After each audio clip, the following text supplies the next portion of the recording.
Dude, that every single week that music gets me pumped up, bro. Does it not pump you up? No. Get ready for another amazing week of Ask DLF? I don't need music to pump me up. Oh, you're one of those. That internal motivation. Okay. All right. I get it.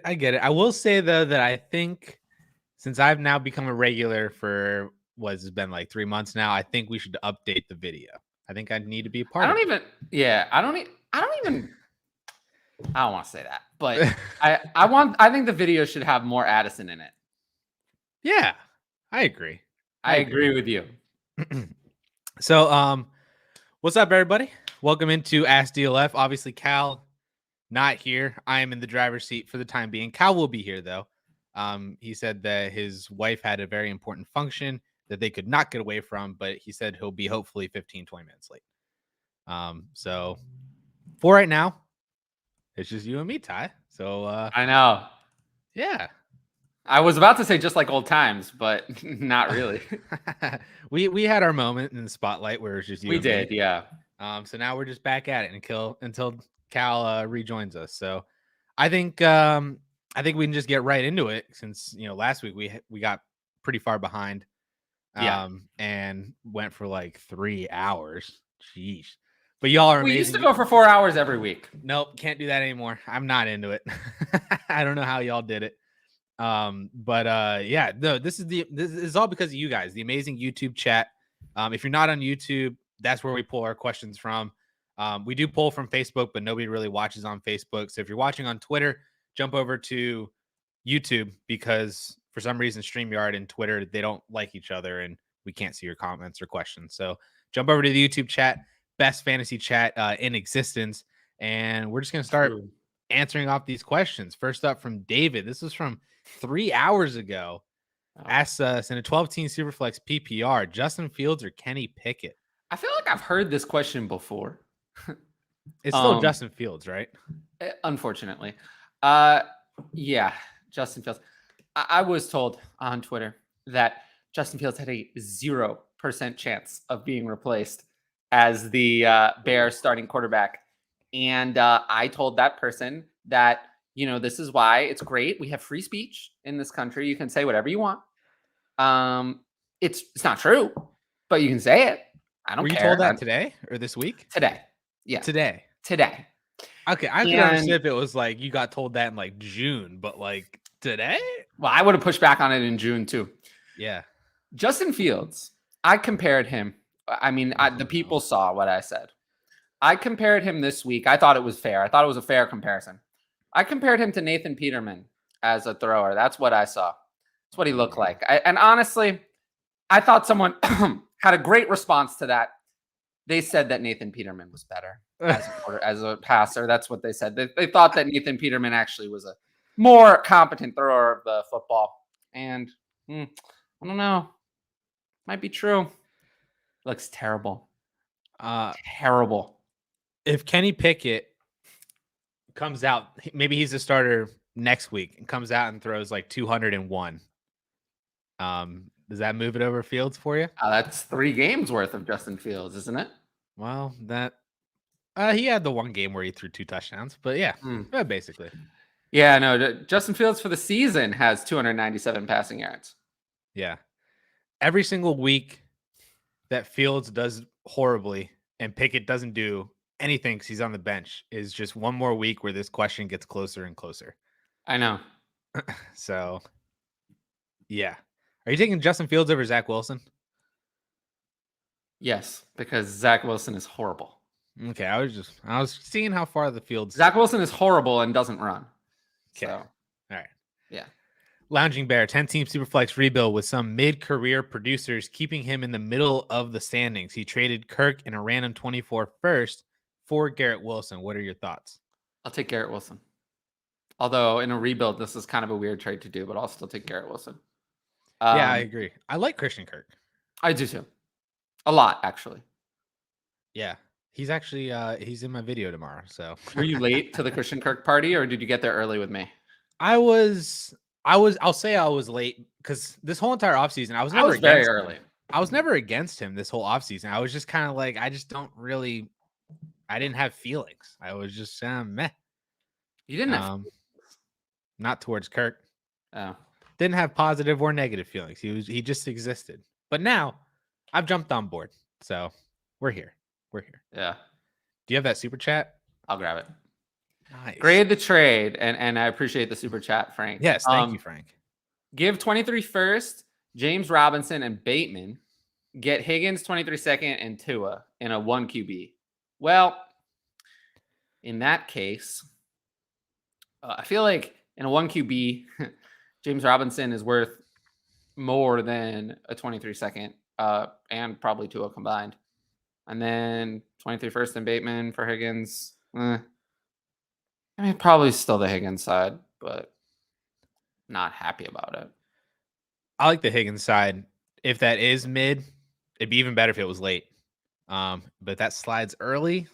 That's not going to be as fun. I like selling off of Bateman to get to T. Higgins. Me too. I like selling off of James Robinson on what he's doing now. I don't know if a second is the right way to go about it. I feel like you can do a little bit better. But I don't mind selling off of it. Overall, I give it like a B. A B is not bad. Yeah, I feel all right with it. I think you got the winning side. And I like it overall. Hopefully you have more 23 first, though. I don't know if that's this is necessarily what I would have done if I had 1 first. But if I have 2 or 3 to work with, I'm going to get T. Higgins. Can we skip to this last comment? Oh, no. Drag me kicking and screaming to the Christian Kirk party, and they're actually playing some good music and the beer is free. I thought it was worth it. Oh, I thought it was worth it. Yeah, I love to skip to that one. Yeah, well, that's what you get if you sign up for my Patreon. I will drag you kicking and screaming to players you don't want to buy into. Although, yeah, you would have had a lot of Kyler Murray, unfortunately. But you also would have had a lot of Garrett Wilson. So, everyone has their hits and their misses. But yeah, you'd have a lot of Christian Kirk, a lot of Garrett Wilson, good amount of Drake London. Yeah. You'd have a lot of Trevor Lawrence. So that would be I was going to say, is the Christian Kirk love in part because of your Trevor Lawrence love? No, they weren't related. I mean, I guess they were tangentially, but they weren't really related, I would say. No. Interesting. I don't think I ever heard you mention Christian Kirk so much in the offseason, but maybe he never really came up, funnily enough. He was always high in my rankings comparatively, but he wasn't someone that people had a lot of questions about. So, yeah, but he definitely was mentioned quite a bit. Maybe I would have joined Lefty here, and I would have joined y'all in the party. You would have had to do that, and I would have enjoyed the party. I do have him in one league, and it's very fun. Yeah. It's very glorious. We got to get you out to party more. You got to come up to New York. We don't need to do that, but that's all right. Jake, 12-team Superflex, PPR start 8, 2:23 seconds or Devonta Smith. That's not good enough. I'll take Devonta Smith. Yeah. I'm assuming the way it's phrased, it sounds like you're sending the 2 seconds, which I would love. Yeah, I'll take Smith. Yeah, Devonta Smith. Either way, sure. It doesn't matter. He also asks, moved Dillion last week. Dillion 23 second and a 23 third for DK and a 23 first. What kind of a league is this? I don't understand that one. I will say though, if you traded AJ Dillion, this is even better. Yeah, because I don't know who AJ Dillion is, but AJ Dillion, I still take this trade. Bruh. No, this is awesome. You would trade Dillion for a first, right? Yes. Okay. And also, if you're in the DLF Discord, I put the link to the show in the Discord. I use the here function to get your attention. At here. Yeah. I last time I did at everyone and they got mad at me. Uh-oh. Do you have a link to that Discord that you can throw into the chat? I don't know if I have can I just send the invite link? I'm not a Discord guy. I don't know if it's going to work. I don't know if it's going to work, but I just did it. Give it a shot. You give it a try. I haven't tested it. I mean, it claims that this is the invite link. Give it a shot. Someone try clicking on that and let me know if it actually lets you join the Discord. It's great. Yeah. I mean, honestly, I'm not really active in there. I just don't. I drown in my. I have too many. There's plenty of people from DLF who can answer those questions. I drown in my own Twitter and my Patreon Discord. There's just no way. I don't even get to all of my own questions, let alone more questions. But there's plenty of people who are active in there. Ever since joining that Discord, there's Patrick so many claims people. that it works. So nice. Let's see. Oh, ever since joining that Discord, it's I think my phone battery life has suffered greatly. Yeah, I don't get notifications. There's so many people in there. It's so active. I have the notifications for all of Discord off. I don't want notifications. I should probably do that. But I like being in there and seeing what people have to say. There's so many people in there though. Lounging Bear, in your opinion, will Etn ascend to fantasy RB1 eventually, or is he destined for a career of committees? He's destined for a career of committees. Mm-hmm. Yeah, absolutely.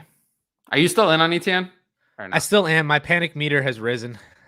Scale of 1 to 10. Give it a 1 to 10. Give the people something better than that. What did I say last week? Did I say 3? I don't remember what you said last week. I think I said 3 last week. Last week I said 7 or 8. I'm at a 6.5 right now. Yeah, I'm at a 10.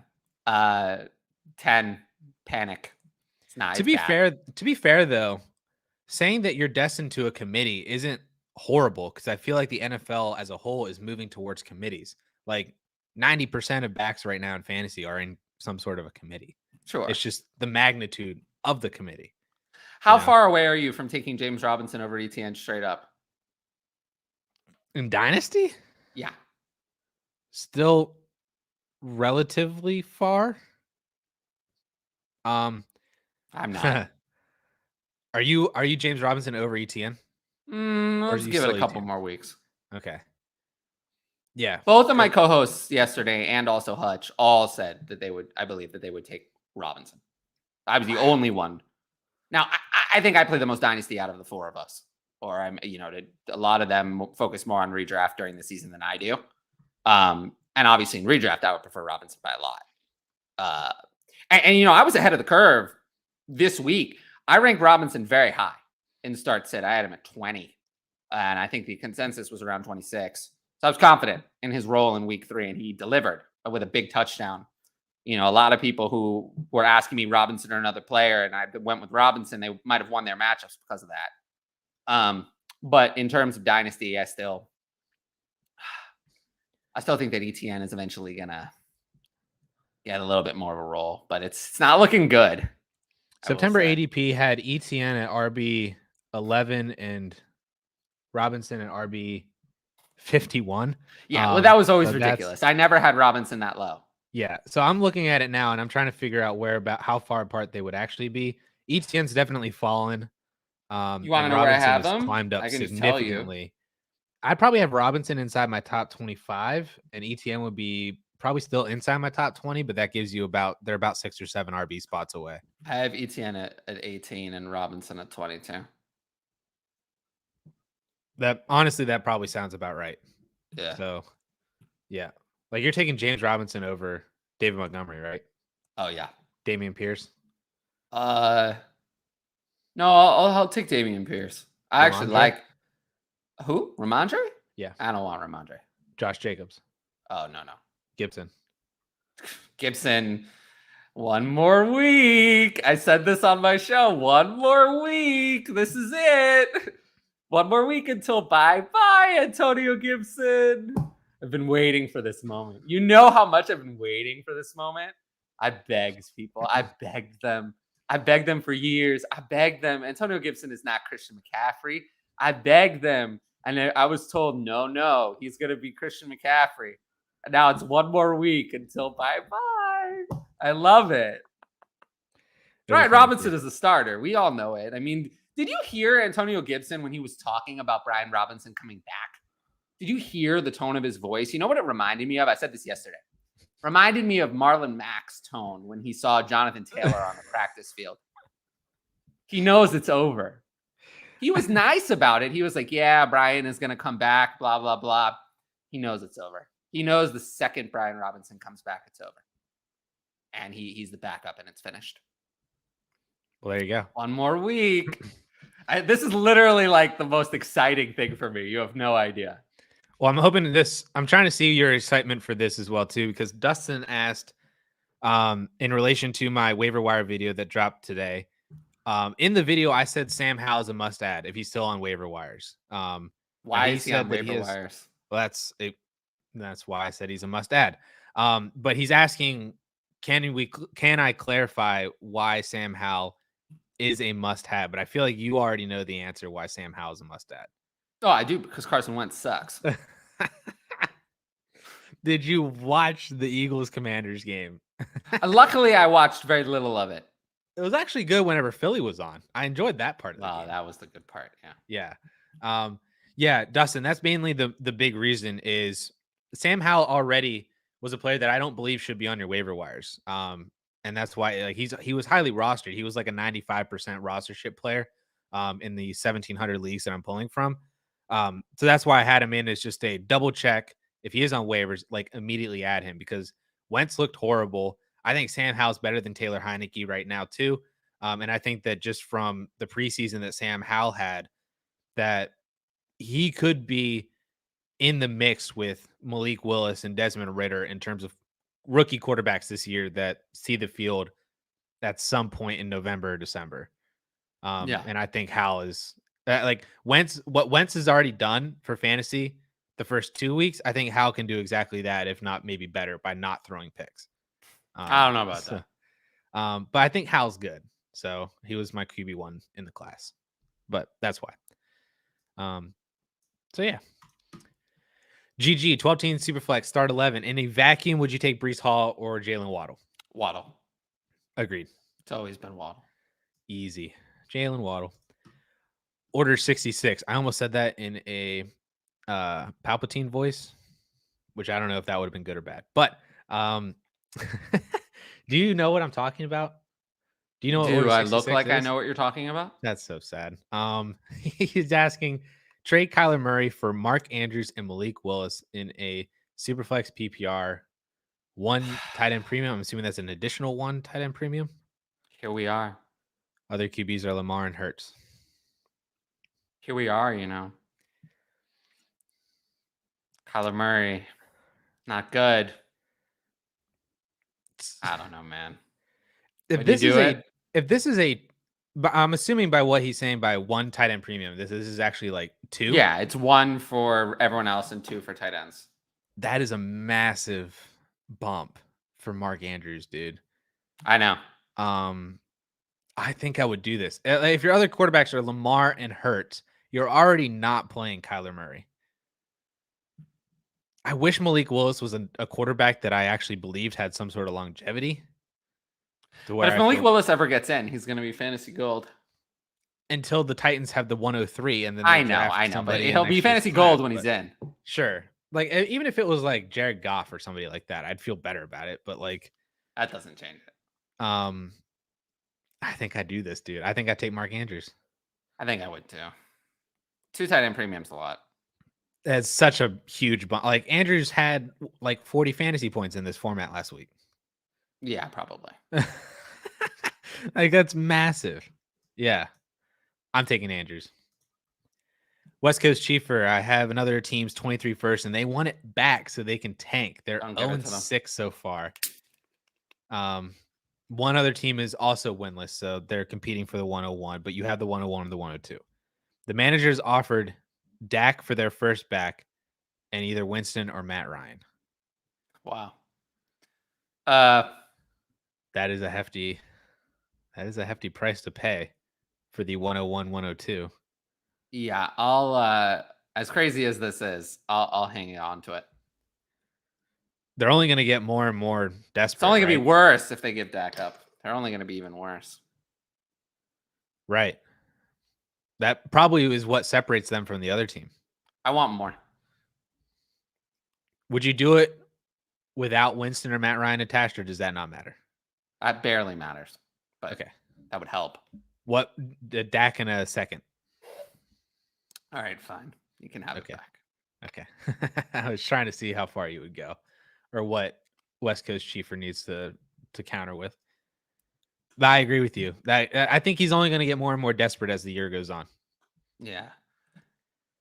This is Ed's Ed's idea. You know, it's funny actually. Whenever Ed has ideas, I always wonder where those ideas came from. He's smart. I know. He spends a lot of time talking to someone we know. Ed is smart. TJ Keen 96, 12-team, 2 QB. Would you take 2 fourths for Pacheco and also DJ Moore or a 23-second in the same format? I mean, I'm not going to take 2 fourths for Pacheco. That doesn't really do anything for me. Would you take a third? I guess so. And then this last one, I'll take DJ Moore over 23-second. I actually said that on Twitter. Yeah, that's an easy one. Where are you at with DJ Moore and a 23 first? Oh, I'll take 23 first. 24 first. And Superflex, I guess. That's the line. Yeah, I still think that's not good enough. Okay. But yeah, definitely a second. And I'd hold on to Pacheco. There you go. DJ Moore, I get it. Like, I get that it's frustrating, but look after this year and compare DJ Moore's first 5 years to Stephon Diggs' first 5 years. They're better, or they will be. DJ Moore's first 5 years are better than a lot of wide receivers' first 5 years. I know. It's just Baker right now. Well, Baker's so bad. It's sad to say that like DJ Moore is producing better with Cam Newton, like a 35-year-old Cam Newton, Kyle Allen, Sam Darnold. Yeah. Than Baker Mayfield. Yeah, it's bad.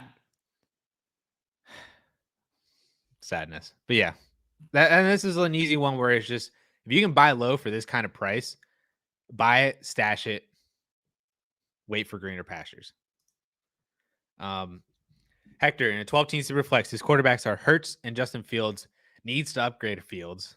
Is Dak worth more than a 23 first? And what would you give for Trevor Lawrence in picks? Trevor Lawrence is worth more than 2 firsts. They both 2 firsts? Yeah. Or are you saying more than 2 firsts? I mean, that's what it's going to cost. Fields plus what equals Lawrence? Oh, it's going to cost Fields in a first. But yeah. I mean, I might pay more than that, to be honest with you. Yeah, maybe. Not 2 firsts and Fields. I wouldn't do that. No, not 2 firsts and Fields. But if it was Fields in a first and a second, maybe I'd eat the second and I'll just take Trevor Lawrence. I'm coming back. I'm coming into the Trevor Lawrence train. A little late. That's all right. Whatever. I think I underestimated how bad Urban Meyer was for this team. Yeah. Like I already knew it was horrible, like horrendously, horribly, terribly, awfully bad. But I even underestimated it after that. Think so. Yeah, it was bad. Bow to the bars. Give Aaron Jones, get Kareem Hunt and an early 23 second in Superflex, 12-team Superflex. I'll take Hunt in the second. Yep. I'm not sure that the difference in production between Aaron Jones and Kareem Hunt is going to be that much. And Kareem Hunt's younger than Aaron Jones. Is he really? Yes. August 95 and December 94. What? Look it up. 27. He's that much younger? Oh, I mean, that's what, 8 months? It's not that much. Yeah, I guess it's a good point. But yeah, it just seems okay. Pretty sure Kareem Hunt really is August 95, though. I could tell you in a second, as soon as this page loads. No, I agree though. I would take Kareem Hunt in a second. That's an easy trade. This is I would do this if I was competing. I'd do this if I was rebuilding. I would maybe not if I was, but yeah, I would do it if I was rebuilding. Because you get the second. August 95. Oh, I was right. Do you know what day? Surprise. The day? Yeah. I don't know the day, man. Dang it. August. I don't know the day. Marcus, 10-team, 1 quarterback. He traded Garrett Wilson, Christian Kirk, and a first for Breece Hall and a second. Both picks belong to the same team, so full round difference. You overpaid.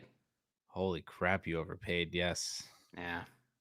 I mean, Kirk's worth significantly more than a second at this point, and I'd rather have Garrett Wilson in a first over Breece Hall. So, bad trade. Sorry. Ask me before you do it next time. Sorry, Marcus.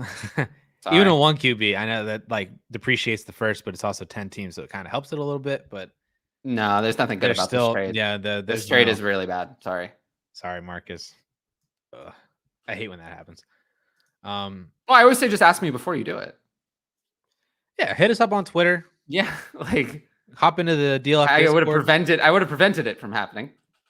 Just run it by someone real quick. Yeah. And we'll be good. Lefty, we already had him in here because he joined you to the. Yeah, he's one of my favorites. What's up, Lefty? Henry's a legend, as Cal would say. He is a legend. And he had one team that he did that startup and have 6 future firsts.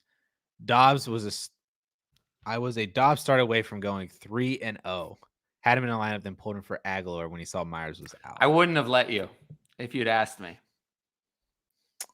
But on the bright side, you have Romeo Dobbs. So now the bright side is that you have 6 future firsts, bro. And you're 2-1 with Romeo Dobbs. There's a lot of to bright be fair, sides. In Trade Addicts 8, I'm 2-1 and have 6 future firsts. That's the freaking dream, dude. I know. It's possible to build for the future while everyone's looking for like rebuilding assets in that league, and I'm just kind of like twiddling my thumbs.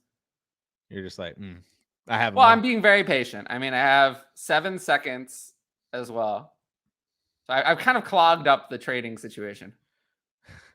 I love it. I was playing hardball.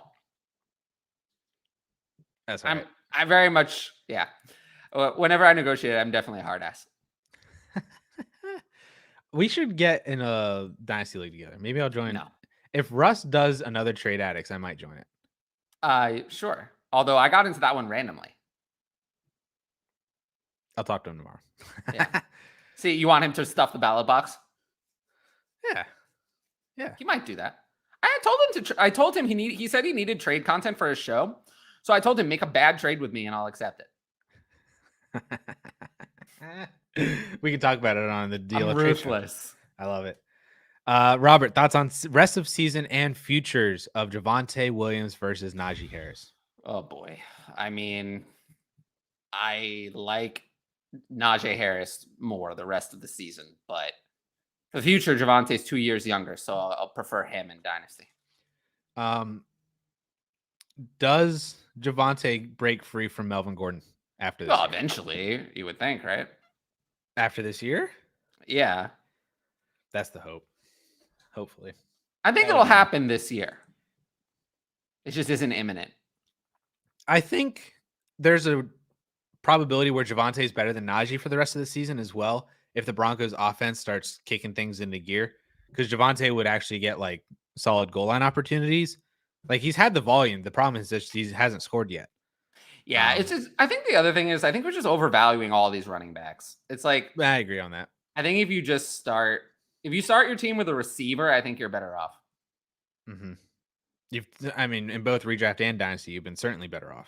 Yeah. Because like 10 wide receivers have outscored Saquon. It's like the RB1 right now. So like, yeah, that's definitely the way to go. And I think that's going to continue. Do you think that's going to continue? I do. I don't think that's an outlier. Yeah, I agree. Brett, 12-team Superflex PPR, Tony Pollard or Wan'Dale Robinson for a rebuild? Wan'Dale. And just to add to the running back situation, I think 2019 Christian McCaffrey was the last of those. I think that was it. I think that is the last one ever. I don't think it's ever going to happen again that we have a season like that. I think that the teams are going away from that. Yeah, I agree. But you'd rather have Wan'Dale here? Absolutely. If you had Tony Pollard, would you trade him for Wan'Dale in a rebuild in this situation? Yes, I would. Really? Yes. I don't think that. I don't know. Tony Pollard is whatever to me. I'm not disagreeing with you. I just feel like you can get more for Pollard. Then get more. Like if it would be like Wan'Dale in a second, because Wan'Dale's done nothing. I know. Have up faith. Until this point. Oh, I have faith. Don't get me wrong. Dude's better than Kadarius Toney. So I know. Yeah. So I just think that the community values Tony Pollard so highly. Well, or at least the Twitter Dynasty community values Tony Pollard so highly. And I think that I think it's a mistake. I'm with you. And I just think if you have Tony Pollard and you're trying to get to Wan'Dale, ask for more than just a straight up trade. Sure. Lefty, sincere note. Tyler, Addison, Cal, chat. You all make my week a hell of a lot better. Appreciate my Taco Tuesday, Waffle Wednesday crew. Lefty, I'm going to cry. I'm not. Thanks, bro. Oh.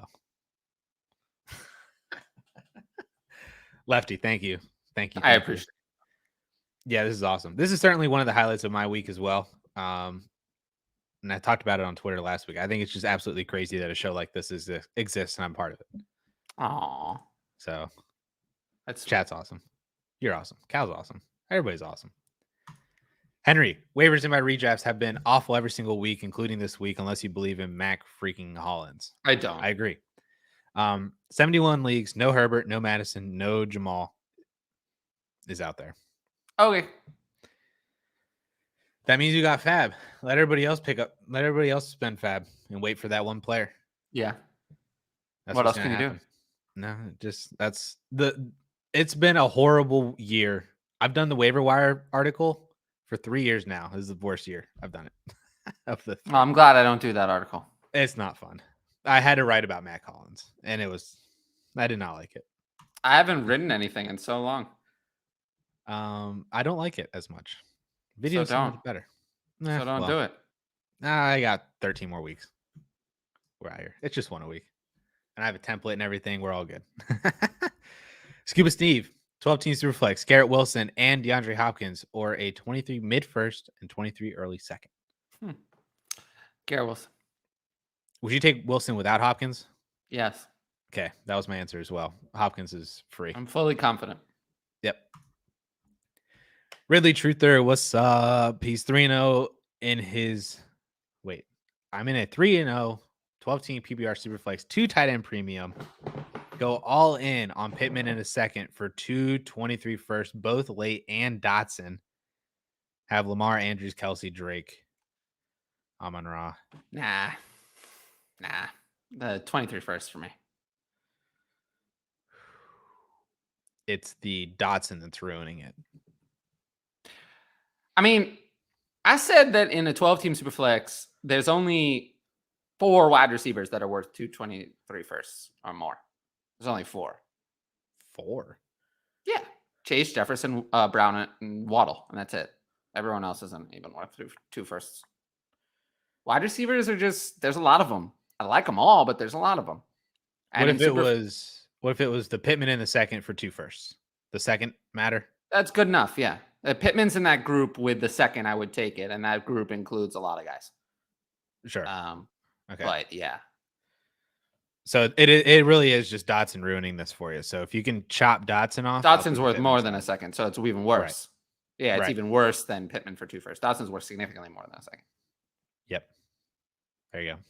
You got that super chat? I'll grab it. How much in 23 draft capital are you comfortable adding to Kyler to get Josh Allen at 10-team Superflex? Thanks. No problem. Well, thank you. Yeah. 10-team Superflex. I know you're all the quarterbacks lose a bit of value there. But would I add a first? I guess you have. You're not gonna get it otherwise. No, you have to add the first. Yeah. I don't know if I would. If it's your first, you're competing. Kyler in your first that you're hoping is 108, 110, 111, and Josh Allen. Yeah. Sure. I'll say sure. I would. If you're already 3-0, sure. How about that? Yeah, I would do it. I think Josh Allen. That takes a lot of the risk out of it. If you're already 3-0, it's already not going to be a top 3 pick. Mm-hmm. Yep. Hopefully that helps. Yeah. I'm sure it does. Doesn't hurt. Kyler in her late first. Where was that? Michael, 10-team PPR. Javonte Williams, Gabe Davis, Pittman for CD, AJ Dillon, Kenneth Walker, and a 23 first. I feel like that has to be Javonte Williams. Otherwise, there's no point asking this question. If it's Jamal. Well, Javonte and CeeDee Lamb basically cancel out for me. So then if we look at the rest of it, Davis, Pittman for Dillon, Walker, and a first. I mean, Davis and Dillon pretty much, that's pretty much also kind of a wash for me. So then it's just Pittman for Walker and a 23 first.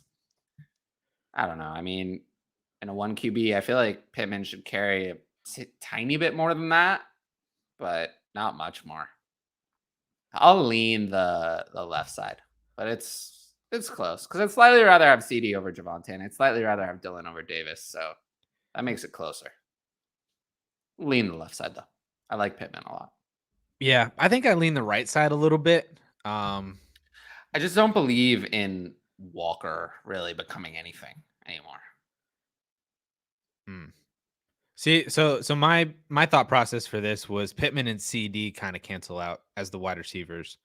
And I would trade Javonte for Dillion in a first. I still think CD is worth a good bit more than Pittman. But Matt Ryan looks so cooked, and they're stuck with him. That's true. Yeah. He looks cooked. That's so true. And this is game 3 of 2 seasons of him that they're committed to. And he looks cooked now. He was terrible. He looked terrible this week. Absolutely awful. The stats look good, last week. But he can't. No, he's looked terrible in every game. He's looked terrible in all of them. Terrible. So if it takes a further progression down, I mean, it's going to be really bad. Whereas Dak is going to come back. I mean, CD had a good week. Dropped a couple of passes, but then that touchdown was really touchdown catch. Yeah, that was such a nice. I saw that live. As painful as it was for me. But yeah, I'll go with the left side. It's close. It is very close on both sides.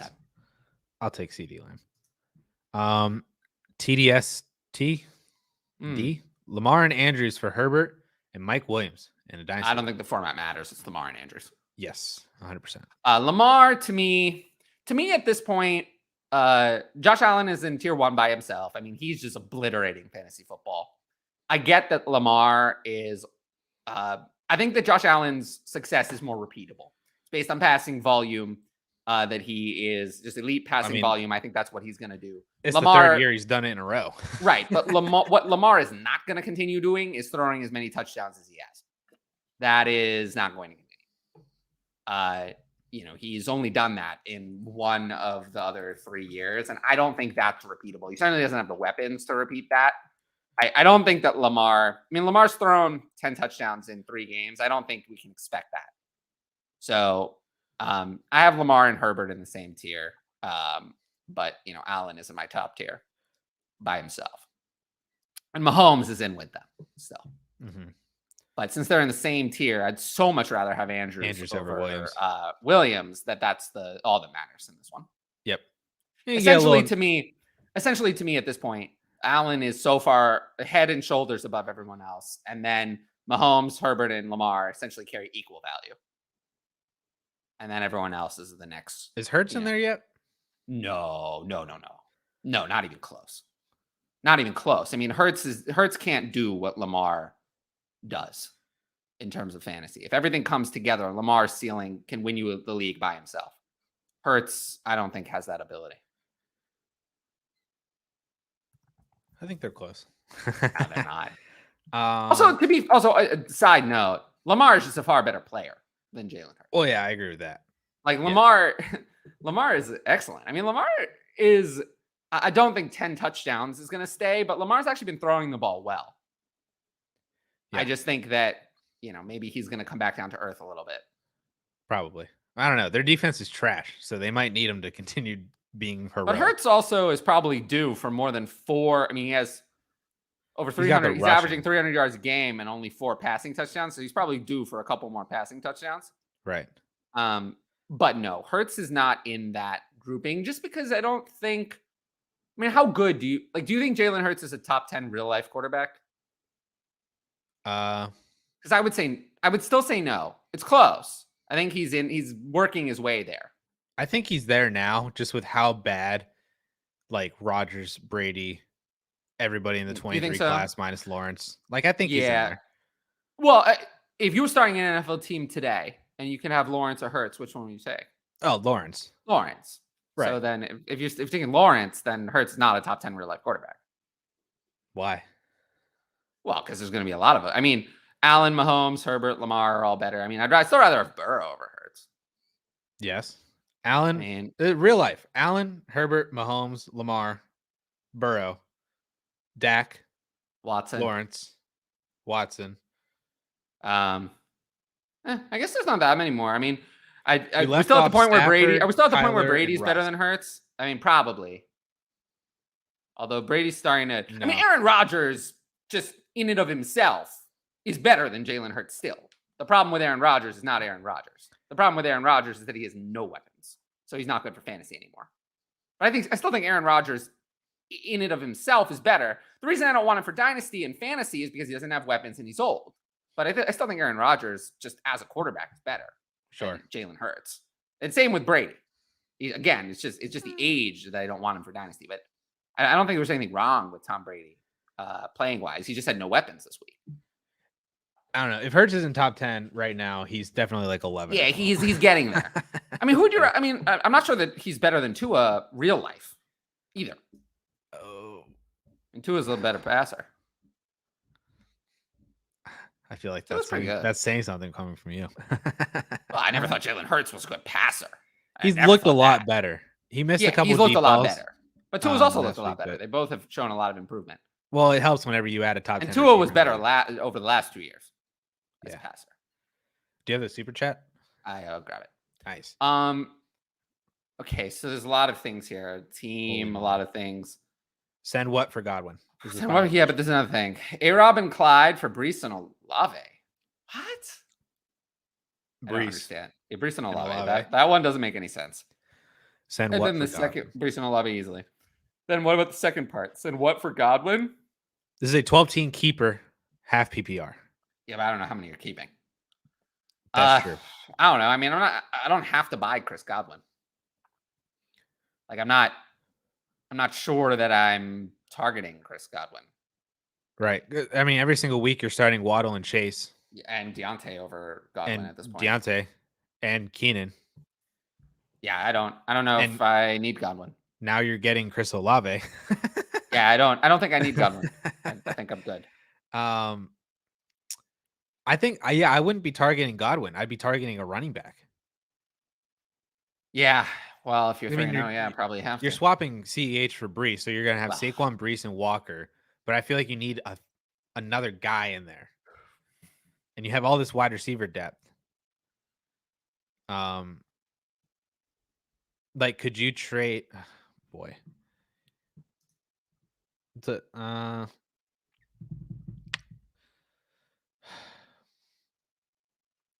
could you get like Dalvin Cook? Do you even just for want the Dalvin year? Cook, though? It's just for the year. Kamara, I mean, do you want Kamara? Aaron Jones. Do you want Aaron Jones? I do actually want Aaron Jones for the year. For the year. You want to hear something crazy? I did this on my own show, but I think we need to do it here. So talking about running backs, right? We're talking about running backs. Let's take a look back at last week. I think that's what we have to do. We have to take a look back at last week because I think that people are not realizing like just how bad it is, the running back landscape. Let's take a look back at last week, okay? So running backs I had ranked in the top. This is who I ranked as my top running backs going into last week. We'll see how we like it. Number 1 was Jonathan Taylor. How did he do? How did that one go? Were you happy? No. No. What about number 2, Christian McCaffrey? How'd that go? He had the yardage. He had the yardage, but were you happy? He was. You ranked him. You had him at 2. He was right. He was. Okay. After He that was played. Saquon Barkley. How did that go? Oh, fantastic. That was Love pretty that. good. Yeah. Next, Dalvin Cook. No. Not good. After that, Austin Eckler. No. Not good. Joe Mixon. What about that one? No. No. Both DeAndre Swift. How about that? How'd he do? I'd put him with Christian McCaffrey. He wasn't so good. He was all right. Derrick Henry. Also all right. All Just right. didn't score. Alvin Kamara. Yeah. Aaron Jones. Eh. Najee Harris. No. Yeah. Terrible so far, right? Nick Chubb. Pretty good. Yeah. Right. Yeah. Javonte Williams. Eh. Dave Montgomery. The process was there. Antonio Gibson. These were the running backs who were ranked in the top of start sit rate. These are the guys people started last week. You got to get away from investing heavily in running backs. I mean, I'm just wondering, like, if you could trade like Kenneth Walker and would you go for Swift now that Swift is hurt? Could you send? Sure. I mean, it sucks because it's Kenneth Walker, but Walker and Keenan for Swift. Try it. And then you're gonna have to sit Swift for a week or two. But when he's playing, he's more often than not top 10, top 5 even. Yeah, that would be my way to go. I wouldn't go for Godwin, Raheel, with your wide receiver depth. But thank you for the super chat. Yeah, where were we? M. Stevens 912. During the offseason, he traded Jonathan Taylor, Godwin for Christian McCaffrey, Chubb, and a mid-23 first in Superflex, feeling better by the week. Yeah, I mean, it's now pretty flip good. McCaffrey. It's pretty good. Christian McCaffrey is losing value though. Yeah, you got to flip McCaffrey now. Yeah, you got to flip. You got to get out from McCaffrey while you still can. Yep. Do this same thing. Just trade away CMC. Yeah, I'm good with that. Yep. TDS again. What should I try and trade ETN away for in a dynasty league? You can't. Yeah, I think it's really hard right now. I think it's too late. Yeah, I think now it's too late. I think people have seen enough, and they're so concerned that there's no way to move him. ETN's become a hold. Yeah. They're really like, I can't even tell you what to sell for right now because I just know you're not getting it. Like, you're not getting a 23 first. You're not getting a 24 first. You're not getting like any other good enough running back at this point to really sell away. Yeah. And to be honest, I wouldn't, if I'm selling ETN, I'm not trading him for a running back. I think like I'm trying to go for a wider. Could you trade away Christian Kirk or ETN for Christian Kirk right now? No. I'd take Kirk, but you can't. Right. That's what, like, I would like to do that. I just don't know. Well, you can't do that though. You won't be able to. That's just where we're at right now. Man, Olave? Oh, no way. Olave is worth a lot more than Kirk. Dotson. No, you're not going to be able to do that. I'm scrolling way too far down. I have Olave at wide receiver 18, so I don't think so. Interesting. Jameson Williams? That one maybe you'd be able to do because Jameson Williams hasn't played. Right. Or Michael Gallup. Huh. I mean, I'd rather have ETN over Gallup. Okay. Just seeing how far down the wide receiver list I had to scroll. Henry saying DJ Moore's killing him. Yes. I feel so bad. It's been rough. That's an understatement. Derpson. What can I get for James Robinson in a Superflex league? Is 23 first too much? I'd take it if you can get it. Yeah, I don't think I don't know if you can. I'd try. I'd put James Robinson on the block. Mm-hmm. I mean, we just said earlier before, like 30 minutes ago, that we both have ETN over James Robinson in Dynasty, and then we just named you how hard it is to get to trade away ETN. I actually think Robinson has more market value. Probably because he's actually producing, but I think it's just rough because he's kind of a weird asset. During the season, Dynasty becomes redraft. You know that. Mm-hmm. Try to get the first. If you can get the first, go for it. Even if it's a 24 first, I'll take a 24 first. But yeah, man. Yeah. Brian, 10-team Superflex. Gibson or Ramondre, and is a plus needed on either side? I'll take Ramondre. I will too. Do you need to add to Gibson? Or is it vice versa? You're going to have to if you want to get Ramondre. I think that's relatively close. I think that depends on who has each. This would be one of those deals where if I saw Gibson for Ramondre in a second, I'd take the Ramondre side. If I saw Ramondre for Gibson in a second, I'd take the Gibson side. Whichever side had the plus, I would take. But I'll take Ramondre straight up pretty easily. I agree. Christian Kirk money is follow the Christian Kirk party is follow the money and see where it goes. See, that worked for Christian Kirk, did not work for Kenny Golladay. No, not at all. Patrick said he also just bought his first Kirk share by selling some Dobbs in a second round pick swap. and a third. Wow. I don't know what that pick swap exactly means, but I'll take Kirk. It sounds like it was Kirk in a second for Dobbs, a second and a third. Kirk then. Yeah. Wow. Rob Z, I have ETN. I read that backwards. Javonte, Brees, and ETN. Should I try to move one? I don't know. Are you actively trying to move any of these guys right now? I don't think I'm actively trying to. No. But I'm definitely seeing what's out there, I think. Brees, I'm definitely not trying to move. I'm good with Brees. Yeah, no, for sure. But I mean, I think that if you can get, like I heard it was Dynasty Trades in 5. It's Scott and Shane in their other show. I need them to get back on Mannequin Chill. But they were talking. They said that if you can move Brees for like Eckler in a first right now or Mixon in a first, that they would do that. Well, I wouldn't.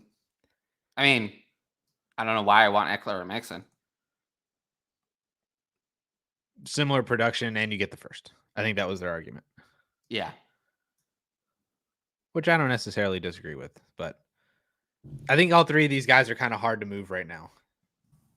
I think running backs in general are just really hard to move right now. So that's kind of the thing. Carl's rules question. How do you determine draft order for non-playoff teams that they have the same record? What's the tiebreaker? Points for, head-to-head, random wheel, something else? Total points. What if that's the same? Head-to-head then. Okay. Do you go to like potential points or anything?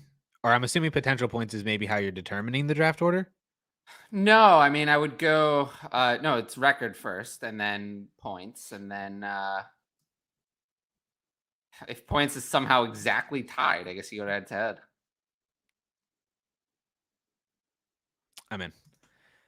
Eric, am I crazy to want to trade Kamara and Elijah Moore for James Robinson and Christian Kirk for win now production? I think you are. Yeah, it's completely crazy. You are, you're leaving value on the table. You're leaving a lot of value out there. You're still taking Elijah Moore over Christian Kirk, right? Yes. Okay.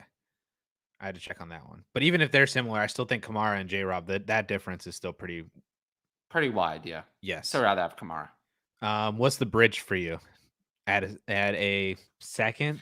I like when you ask me something like that, I'm kind of like, it's just like so hard for me to even imagine it because I don't trade for Kamara. No, he's trading away Kamara. Well, in that case, I mean, I guess I feel like even a second isn't enough, but it's so hard to value guys like Henry and Kamara. Yeah, I agree. I think the James Robinson is really the issue here. Yeah. Did I see another super chat pop up? Yeah. Nice. Kyle, thank you. Full PPR trade offer. He'd receive Mike Evans, Rashad Penny, and Tua Tagovailoa and trade away Mike Williams and James Robinson. His current quarterback is Russ. Yeah. I'll go with puke emoji. I mean, if this is one QB, I'll go with Williams and Robinson. Obviously, if it's super flex, Tua. But this has got to be one QB, otherwise it's not a question. Yeah, I agree. Because the just getting that quarterback in one QB, that's not doesn't really do your anything. other situation. Yeah. Like James Robinson is just doing so much better than Rashad Penny, and Mike Williams and Mike Evans maybe have the similar ceiling, similar floor. They're kind of the same player right now.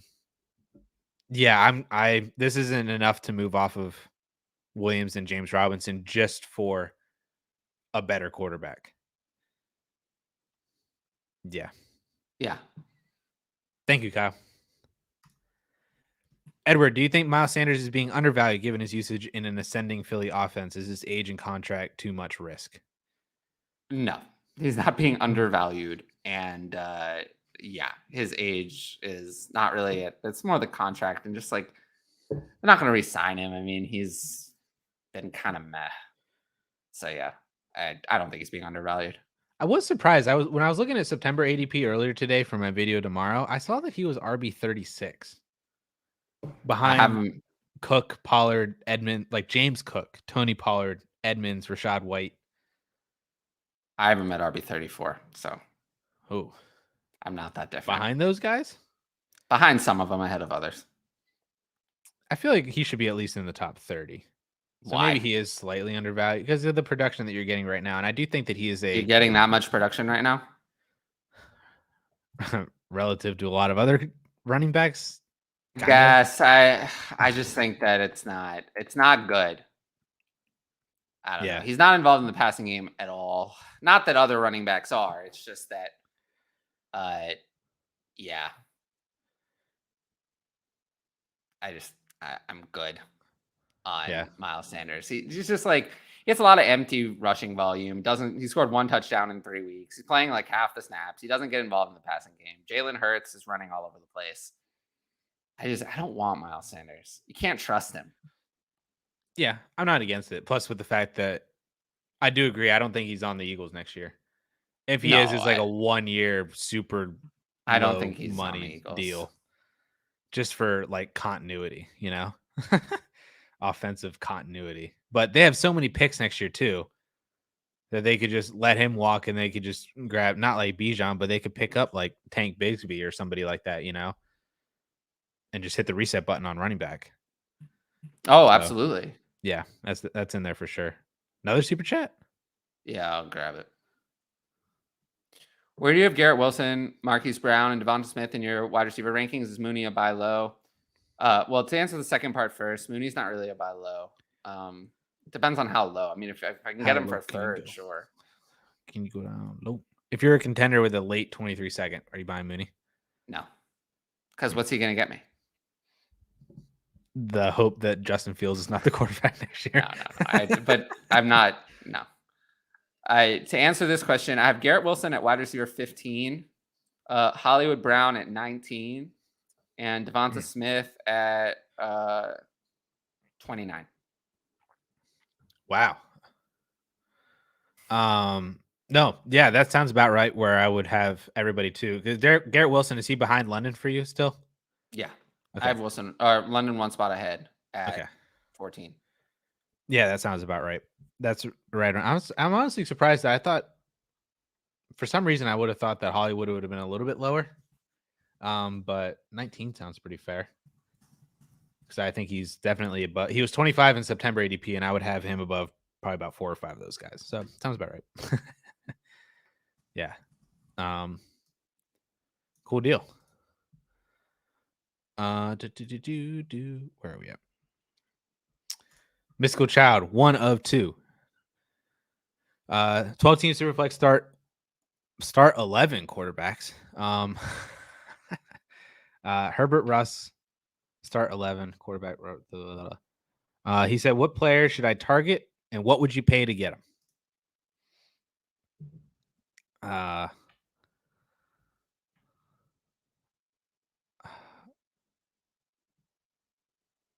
These questions are so hard. I don't even know how to answer this. I mean, I know you're one of my patrons. Just ask me this. And what would you pay to get him? Just ask me this in DMs. Your team is already so freaking good. Yeah, I would say stay the course and then just use your draft picks for rookie running backs next year, and you're in. Like that's where I would. Maybe if you try to get off of Russ, that would be my recommendation. But yeah, if you're one of Tyler's patrons, I know he can just dive into this so much. We can talk about it. Yeah. Yeah. DM me is a lot less sloppy than show me. Grant, 12 team, 1 quarterback, 1 PPR contender. Trade away Elijah Moore and Antonio Gibson for Nick Chubb. If you have to, it's not the worst thing. Elijah Moore is losing some value. Antonio Gibson is someone I want to get out of immediately before Brian Robinson comes back. I mean, there are worse things you could do. This is not the end of the world. I agree. I like it. I wish it was. I wish it wasn't Nick Chubb who was. Well, who would you prefer? No, I'm just saying. Like I don't know why. Like just in my head, it would be. There is nobody. You say you prefer it wasn't Nick Chubb, but which running back would you? You want Saquon Barkley? I mean, that's what you want, Christian McCaffrey. I mean, Saquon. Sure, but there aren't that many options. Like you have to understand, since there's only a couple of those guys, that you're not getting them. This is what you have. This is it. I mean, I think I'm just more sad that this is the world that we're currently living in. This is with the world we running live backs. in. Yeah, this is the world we live in. This is why you should have just, if you're going to have a running back, it was fine to have your running back 1 be Leonard Fournette. Yeah. And just draft him start with 5 wide receivers and draft, assuming it's a 1 QB, start with 5 wide receivers and draft him in the 6th. You could have done that. Dynasty strategy and dynasty startups are going to be really fun next year. I think we learned our lesson, Yeah. with running backs. Man. All right. I'll grab the next super chat. Yeah, another super chat. Same team as last super chat. Should I offer Stafford, CH, Keenan for Hurts, Chubb, and Zay Jones? Is the value off in either direction? Is it keep 3? Okay. That's redraft. Keep 3 is redraft. So basically. Stafford, CH, Keenan. Yeah, I mean, I'd rather have Chubb over Keenan. And Clyde is barely relevant. So yeah, I'd rather have the Hurts side. Yeah. If you can get that, I do think the value's off a little bit just from my personal. Like, I think it's kind of Hurts side easy. Yeah. I mean, assume it's 1 QB. If it's super flex, this is easily the Hurts side. Yeah. But I don't really know even what 1 QB, I think the Chubb side here. Yeah. With Hurts. Yeah, fairly easily. Yeah, Keenan's lost a good bit of value after the injury. I just feel like it's kind of disrupted his rhythm. The Chargers don't look as good as maybe we thought. Herbert is hurt. I mean, I'm sure Keenan's going to come back and just be Keenan again. Yeah, but I don't know. We'll see. Zay Jones has also looked really good too. So the difference between Josh Palmer is also emerging a little bit. Right. Yeah. Not that he's going to overtake Keenan so quickly. I'm just saying it's another option. I would take the Hurts side. I like that you're getting Chubb as your running back for sure. So then you'd have Saquon, Breece, and Chubb. No, the Breece, you wouldn't get Breece because you gave away CH. I have Chubb at running back 4 for this week against Atlanta. Wow. Yeah. There's no one else. Look at the rankings. I mean, offer it. See what happens. Even if you have to take Zay Jones off, do it. Just take. Yeah. I'd still do it without Zay Jones. So yeah. So give that one a shot and see what happens. If not, then just do the other one where you're getting Breece Hall and Chris Olave, because that one also works as well too. Where are we at? Carl's 10 team Superflex PPR 23 first and Curtis Samuel or Debo Samuel. Still Debo, but not unreasonable. And I'll grab the super chat in a second. But man, we keep getting super chats. I know. If this was an early 23 first, does that change your mind? Ooh, if it's early and we're sure it's early, then maybe I'll have to take that side. Yeah, I would take that side. Yeah. But it'd have to be very sure. I'd have to be very sure that it's top 3 for sure. Okay. Well, how many players in the 23 class do you think you would take over Debo? How many do you think? Quarterbacks? There's probably going to be 3. Would be my Stroud, guess. Young, Bijan. And that's it. That's my guess. Maybe another receiver, but putting a receiver in that high, that quick is tough. I mean, Jamar Chase is one of the only ones to go in that high, that fast. Jordan Addison's looked really good, and he has a fantastic. I mean, whoever the receiver is has to pretty much be drafted top 10 in order to be even considered that high. And yeah, then they also might get there too. Yeah, he might, but it's not a guarantee. But no, I agree with that. Yep. So unless if it's top 3, sure. Trogdor, thank you. Yeah, I appreciate you. Just want to thank both of you and Cal for the weekly entertainment and education, and Tyler specifically for advising me on 2 excellent trades made this week for Amon-Ra and Garrett Wilson. Yeah. What were the trades? Do you remember? I don't remember. Trogdor, post them real quick. Wouldn't it be nice if I remembered? But I'm running on vapor, so I just Amon-Ra and Garrett Wilson. Man, that's awesome. Yeah, I did approve of acquiring Amon-Ra and Garrett Wilson. I would approve on a lot of deals that would make me acquire Amon-Ra and Garrett Someone Wilson. in my Patreon asked me about a trade earlier, and I was like, "Did I approve this one?" And he was like, "Yes," and I was like, "I'll trust past me." I love it. Thank you, Trogdor. He approved it, so I'm good with it. Thank you. Nicholas, should I trade 23 first to get DJ Moore? No. You could use that 23 first on a wide receiver who might come in as a better wide receiver than DJ Moore. Yeah, I'm not doing that. Even in one QB, I'm still not doing it. Still take the 23 first. Yep, I agree. Lefty, don't do it. Lefty knows. How much fab should I throw on Matt Collins or Isaiah McKenzie in Dynasty? Well, I want McKenzie of the two. McKenzie, I could put in Dynasty 25%. I don't know why he's on waivers. Hollins, nah. 5%. 3%. Nothing, really. Yep. Hollins, I think, is a flash in the pan. And we know that they gave long-term extensions to Waller, Adams, and Renfro. I mean, yeah, Hollins, those are going to be their guys. They're going to get it to those guys. Hollins is not going to be consistently involved. Yep, I agree. McKenzie, now, it would be great for Derek Carr if Hollins were a good fourth option. Yes. But you're never going to be able to trust Matt Collins with the other guys healthy. Agreed. Go get McKenzie. Eric, 12-team Superflex, Stafford, Hollywood, Deontay, Isaiah McKenzie for Tua, a 24 first and 24 second. For context, he's in a rebuild with Stafford and Fields. Felt like he needs some long-term stability. He already has 4 firsts in 23 and 3 in 24. I mean, I already approved this trade and said I would take the Tua side. Really? Yeah, really. No, I can't. I can't see why you would do that. Well, past me said so. So I'm gonna. This is actually the trade I was talking about. Well, I think Stafford and Tua are relatively close enough that I would take not. Hollywood. I would take Hollywood Deontay over. How first are they and close? Second. They're relatively close enough. How are they close? No, they're not close. They're not close at all. Stafford and Tua are not close in any universe. Tua is 10 years younger, and Stafford has looked like terrible, and he hasn't done anything for fantasy at all. But then also Hollywood and Deontay, you take easily over 24 first and second. I mean, I think that makes up. I think a 24 first and second is worth about Hollywood, right?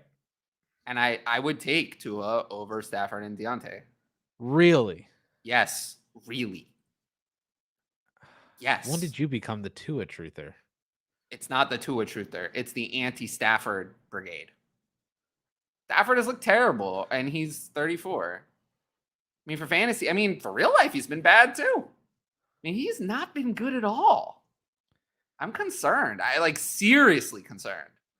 And Tua is worth tiers of value above Stafford for me.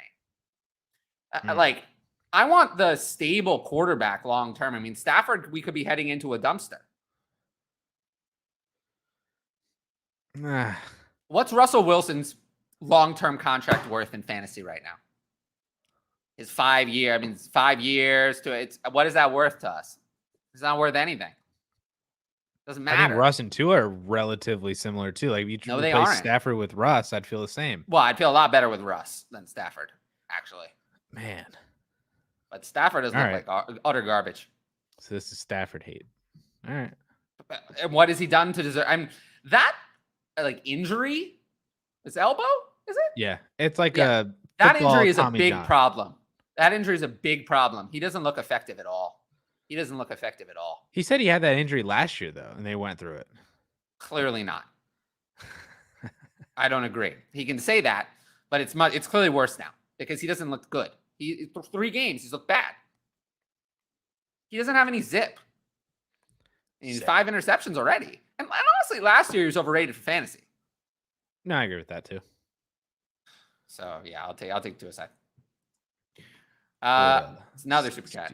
On a scale of 10, how bad was this offer? Well, got offered Kelsey and Ronald Jones for Pitts, Brees Hall, 23 first, likely top 3, and a 24 second. I'll give it a 10. This is terrible. I'll give it a 12. This is really bad. Yeah, this is a 10. This is terrible. This is a horrible offer. I love how they added in Ronald Jones. Yeah, that would make it one of the first 3 things is worth more than the other side. Any of those things, Pitts, Hall, or the 23 first likely top 3 are all worth more than Kelsey and Ronald Jones individually, let alone all together. It's terrible. This is a 10 out of 10. This is a 10 out of 10 terrible offer. It's more than 3 times bad. I just love that they added Ronald. I appreciate the super chat on this one. I don't know if you needed to. Thank you. This is that's this is a bad offer. I hope you don't need me to tell you. I needed that laugh. That felt good. Yeah.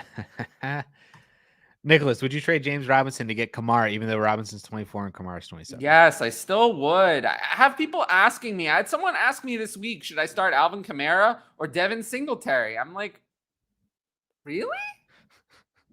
It's still Alvin Kamara. Like, he still gets credit for that. Yeah, I still ranked Alvin Kamara at running back 10 this week. Yeah. I mean, what am I going to do? Rank all the good running backs low? I mean, it doesn't work that way. You're starting Khalil Herbert this week over Christian McCaffrey? No. See? 12-team Superflex. Dak in a 23 first or Hurts in a 24 second? Dak in a 23 Dak. First. Yeah, Dak. That's not the difference. I do have Hurts higher, but not much higher. Not a 23 first higher. No, not a 23 first higher. Never managed a winning team before. 3-0. Well, first time for everything, right, bro? He's a productive struggle guy, and that's where we're at. 3-0, 12-team PPR. That's his team. Offered a 23 first for Christian Kirk. I'll take the 23 first. Even now. I agree. I didn't have coffee. I don't drink coffee anyway. You don't drink coffee? No, it's disgusting. What do you mean it's disgusting? It's horrible. I've had 6 cups of coffee today. That sounds terrible. Why is it terrible? Your taste buds, your digestive system. Nah, it's so good for me. Nah. Is it black or are you putting stuff in? Black, yeah. Oh, that's even worse, dude. No. God. It's very good for you. Keeps your digestive system moving. Oh, I'm sure it does. At least I'm very regular there, you know? This is what happens. This is what happens when Cal is not here. When I get control of half the show instead of a third, we get to hear about how the coffee affects certain things. That's what we get to hear about. I'm sure the people wanted to know. They did. They wanted to know about that. Inmates are running the asylum here. I mean, what are you, Tom Coughlin? Tom Coughlin quote right there. It's a good one. No, 1 and 2, and he just lost Deandre Swift. Lost that's a strong word. 1 quarterback, 10 teams, start 9. He has Trey Lance and Russ at quarterback. He gave up 2 mid-23 first for Kyler. His plan is then to trade Russ once Russ actually gets it together. I'll get to that super chat after we finish this one. Yeah, in a 1 QB, what do you mean you gave up 2 firsts for Kyler? That doesn't sound so good. Why did you do that? That's bad. That's really bad. Especially when you're 1 and 2 and you just lost. Yeah, I don't. Your RB1. This is a disaster. I mean, I wouldn't give up any firsts for Kyler. No. So no, disaster. Sorry, this is a disaster. Sorry, Greenspoint Gridiron. That was. You're sorry. I'm apologizing because I feel like I'm not sorry. Lefty, thank you. 0-3 guy wanted his 23 first back, offered it for Swift and Jamal. He flamed me in the chat, sent back a screenshot of the definition of leverage. Do I encourage this kind of behavior? Like, do I encourage this? Like, is this what I encourage from my patrons? Like, I encourage bad. No, I'm kidding.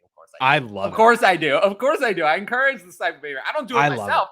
This is why I'm retired, because I can't do that anymore. If I do this, then I get flamed on Twitter. That's why I don't play. I mean, I do play, but you don't know it's me. But like, I can't play as Tyler FF Creator anymore because of the way. I mean, even in Trade Addicts 8, I play dirty. I don't care. This is the kind of thing I would so do. I would so do this. Screenshot. Send a screenshot of the definition. I love it. You know what's sad is I still Thank you, Ed. Thank you for telling everyone that. Yeah, of course. I encourage it. Bad behavior. Yeah, thank you, Ed. You're really on my side today. No, I'm kidding. I love you. I love you. Ed is one of my favorite people. Sadly enough, I feel like you could I feel like you could get more or should be able to get more because I think with the injury you should be able to get especially more. Yeah, and I think if it's really going to be the 101, like next year we're going to take Bijan Robinson over DeAndre Swift. I love my Patreon. If you want to get in on all these shenanigans, like come give it a chance. I promise it's when I'm serious, I actually give pretty good fantasy advice, but the Discord is really fun.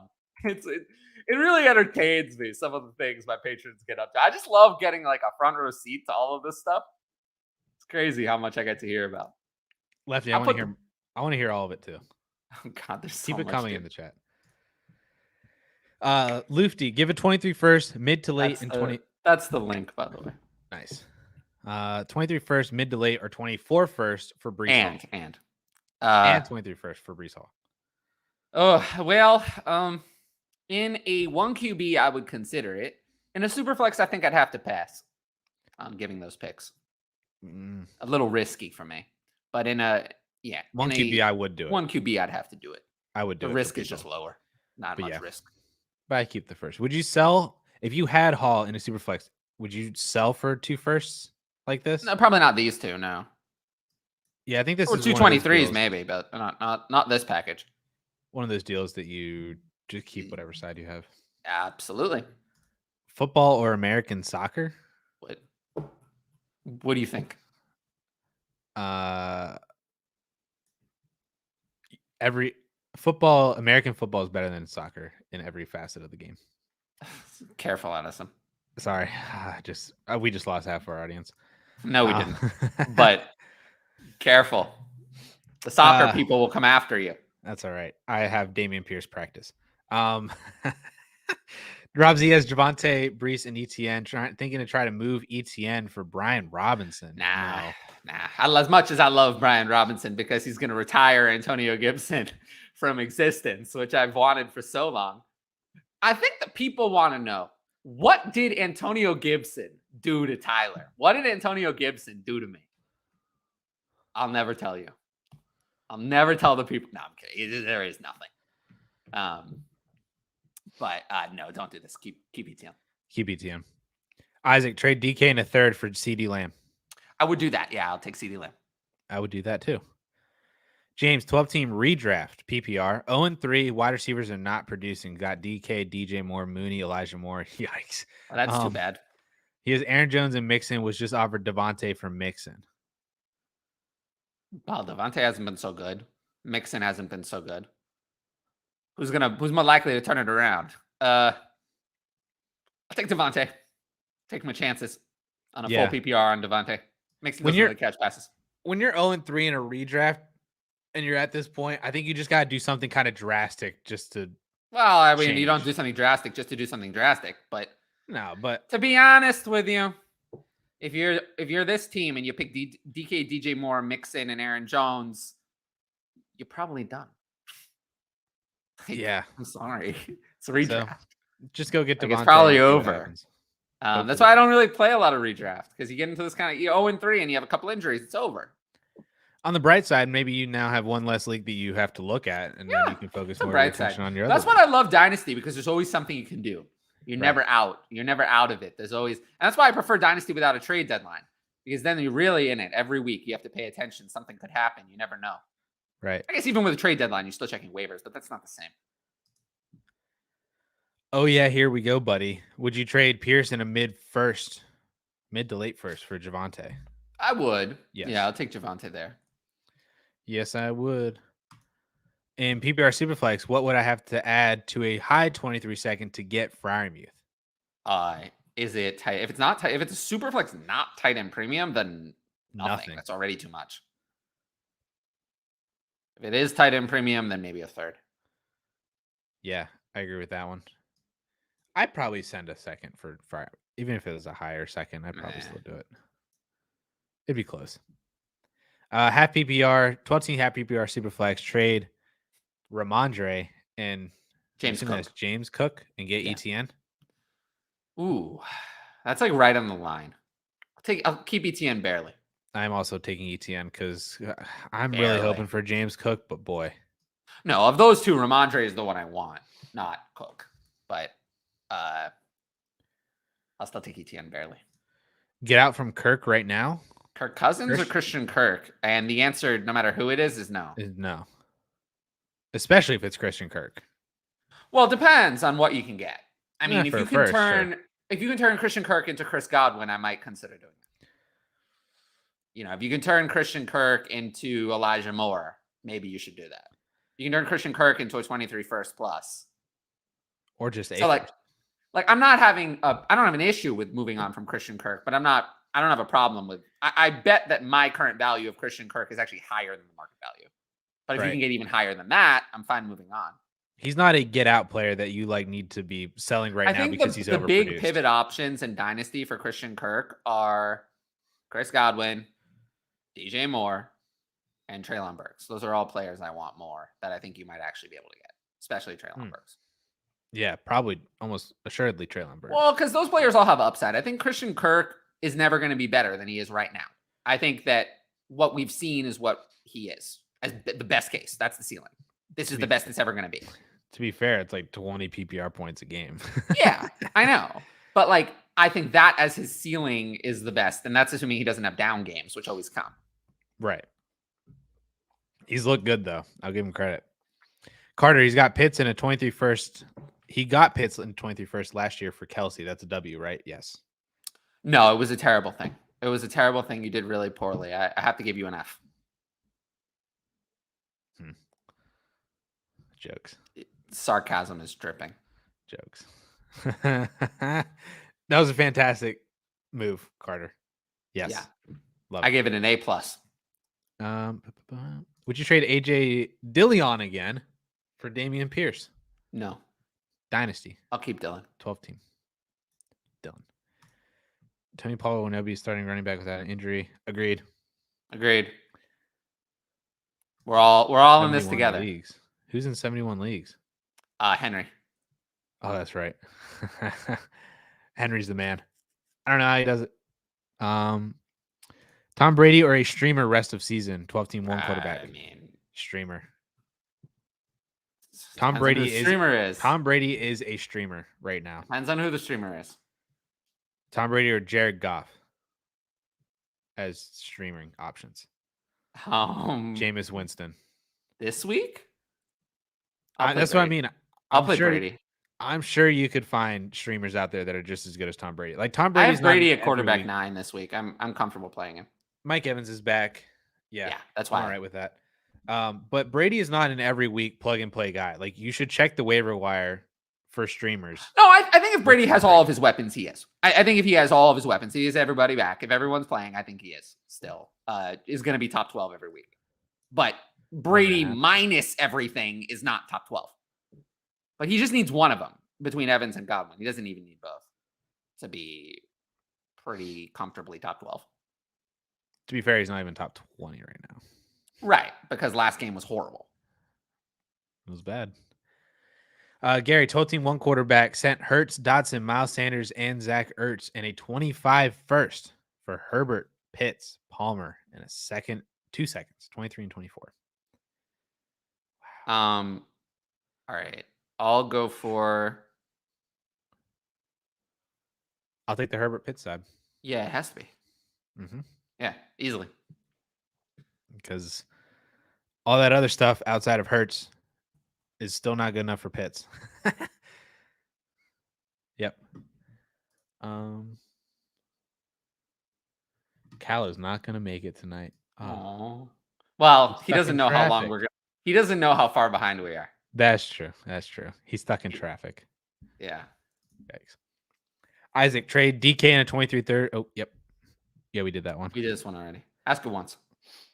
Who's the better asset right now, Waddle or Amon-Ra? Waddle. Step Waddle. As a rebuilding team with DeAndre Hopkins, should I move him before he comes back or wait until he pops off and then sell? It's a choice between waiting until the week he comes back or after game 1. You take the risk you think. The week he's after week 6 going into week 7 is the time to put him on the block and see what you can get. Mm-hmm. Then if you get a good offer, take it. If you don't, wait to see him play a game. But not now. Wait until the week he's going to come back would be the time to put him on the block. Define good offer a little bit because he said, is there a world where he's worth a first? No, he'll never be worth a first again. He's already 30, so no. He will never be worth a first again. Are you trading him for 1 second? I mean, probably not. Depends. It depends on how high the second. If it's a really high second, maybe. Just a random late one, no. Yeah. It probably. We've also seen that the Arizona receiving core is not good. So I expect that. I think the real question is, does DeAndre Hopkins come back in as the 1 or as the 2? Because it's either the 1 or the 2, clearly. Because everyone else is irrelevant. When Hopkins comes back in, he's either going to be 1 or 2 compared to Hollywood Brown. It's just a question of which one. If he comes back in as the 1, then he's going to be worth around what Keenan Allen is worth now. Or more. Which still isn't a first. Which still isn't a first. If he comes back in and he's the 2, he's going to be worth around, because he doesn't have Justin Herbert, he's going to be worth around less than that, what Brandon Cooks is worth now. Which is a lot less. Also, I'm going to do something very dangerous and leave Addison alone. So you guys will have solo Addison for a couple of minutes. Oh, no. Excellent. Now I get to talk about lefties, made up probability based on nothing but your feels that Hurts gets the bag and is a top 6 dynasty quarterback. Spoiler alert, he's already a top 6 dynasty quarterback. And Tyler can't say anything against that. Open 24 hours, 10 team, full PPR, 4 point per passing touchdown, Superflex, Dynasty, start 10. Current quarterbacks are Watson, Carr, Trubisky, Zach Wilson, and Lance. Mahomes or Jamar Chase and J.K. Dobbins in a 10 team Superflex, 4 point passing touchdown, start 10. I would take Jamar Chase. 10 team Superflex, Tyler would say the exact same thing, that in a 10 team Superflex that generally devalues the quarterback just a little bit, because every single team can have 3 starting quarterbacks. They might not all be great, but they can all have 3 because math. So I would take Jamar Chase straight up over Patrick Mahomes. And then it's just really nice the fact that you have Watson, Carr, Zach Wilson, and Trey Lance. So pretty solid quarterback room without Mahomes. And you get Jamar Chase and J.K. Dobbins, who's a nice RB2. We'll see what happens as he gets more integrated in the offense and stuff from his injury. So I like that. I'll take Chase. Do I even want to try to pronounce your name? I'm so sorry. Kayashwan. Sorry, that was horrible. Got offered Aaron Rodgers for Carson Wentz. 12 team Superflex thoughts. Currently 2-1 with what I think is a win now roster.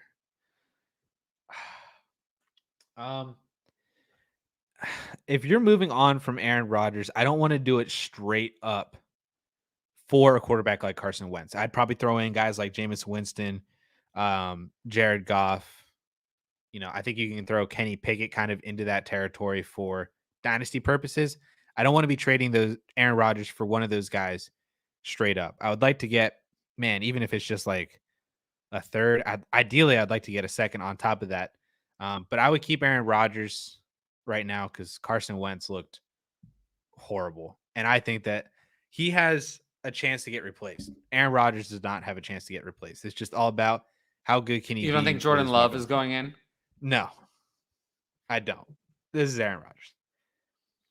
Did we get to the super chat? Nope. I was actually just about to get to I got it. Yeah. Trade Higgins for Najee and 1 QB. Other wide receivers are JJ, Chase, Lamb, and Mooney. Well, even though that's the case, I would much rather have Higgins. Did you know that Higgins has outscored Jamar Chase in the games they've played together? Makes sense to me. For fantasy. I'll take Higgins. I have Higgins at wide receiver 5 in Dynasty. And Higgins could have had a lot better because he got. I know he's had all this injury. I love T. Higgins, so yeah. Well, he got that. Did you see the touchdown that they didn't call? I did. I thought that was a touchdown. I tweeted about it when it was live.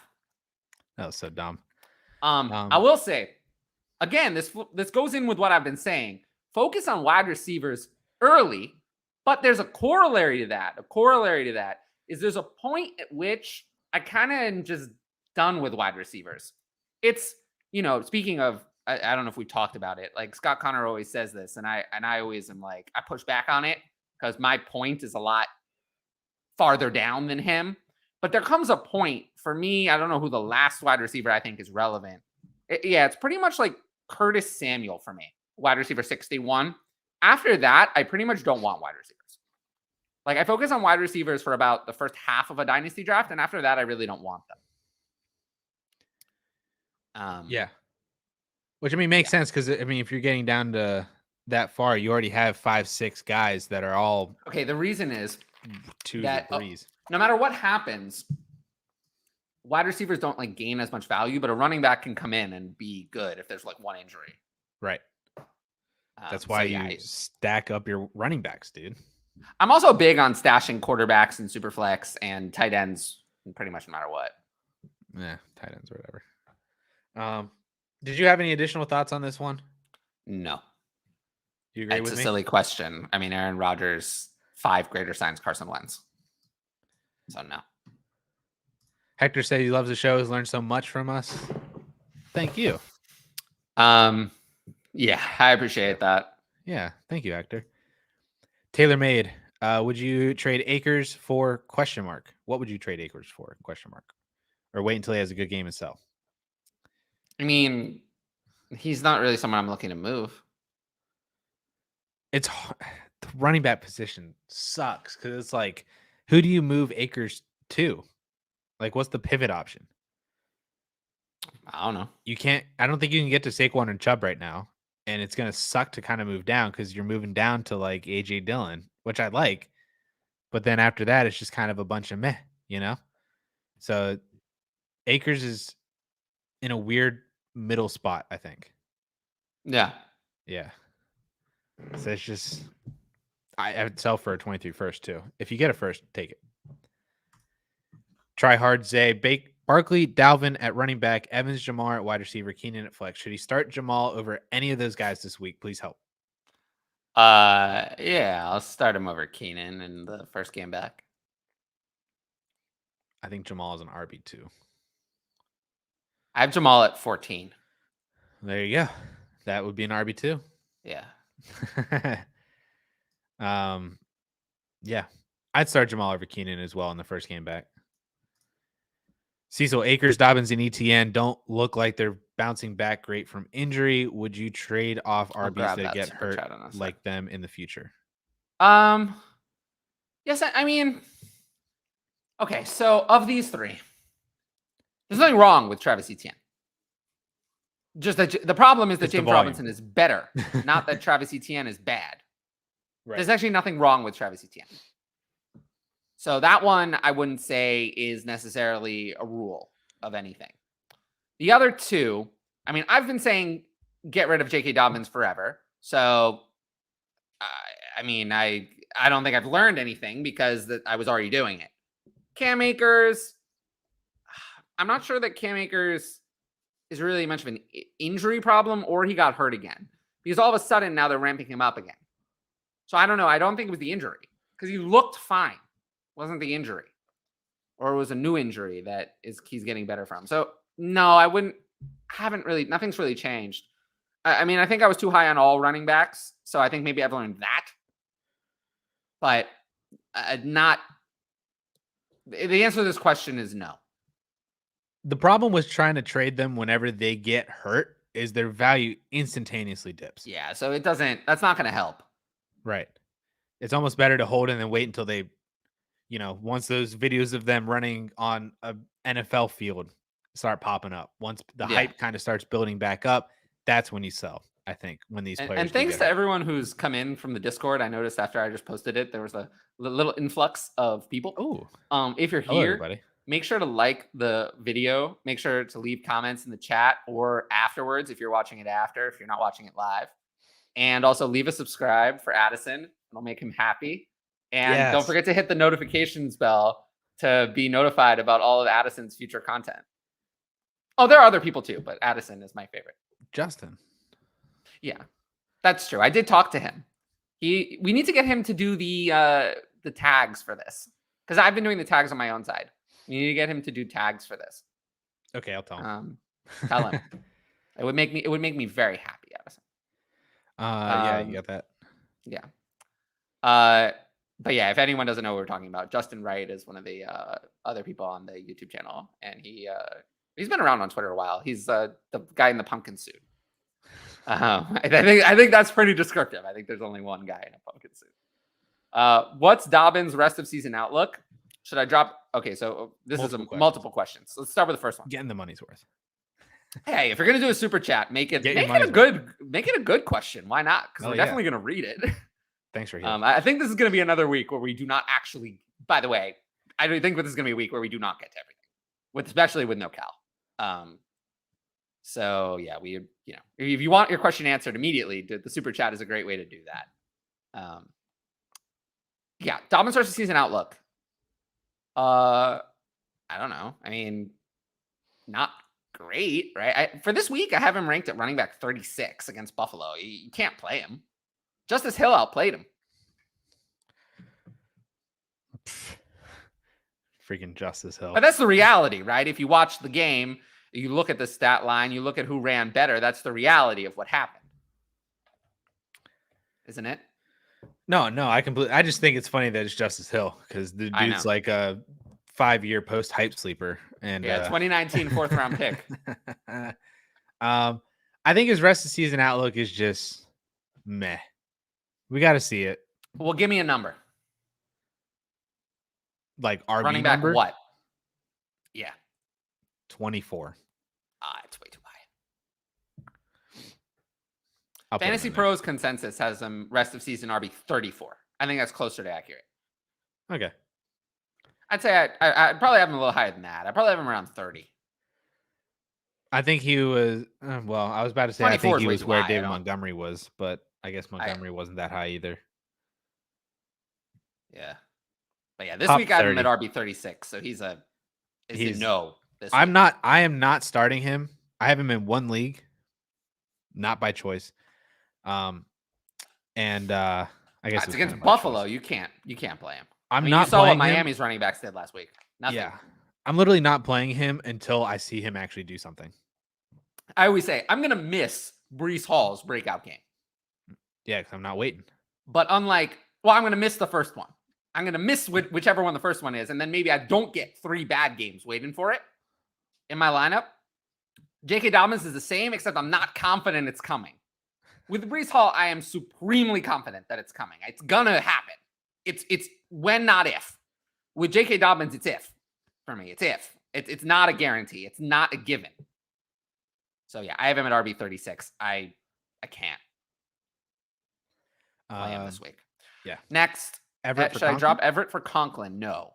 I'll keep Everett.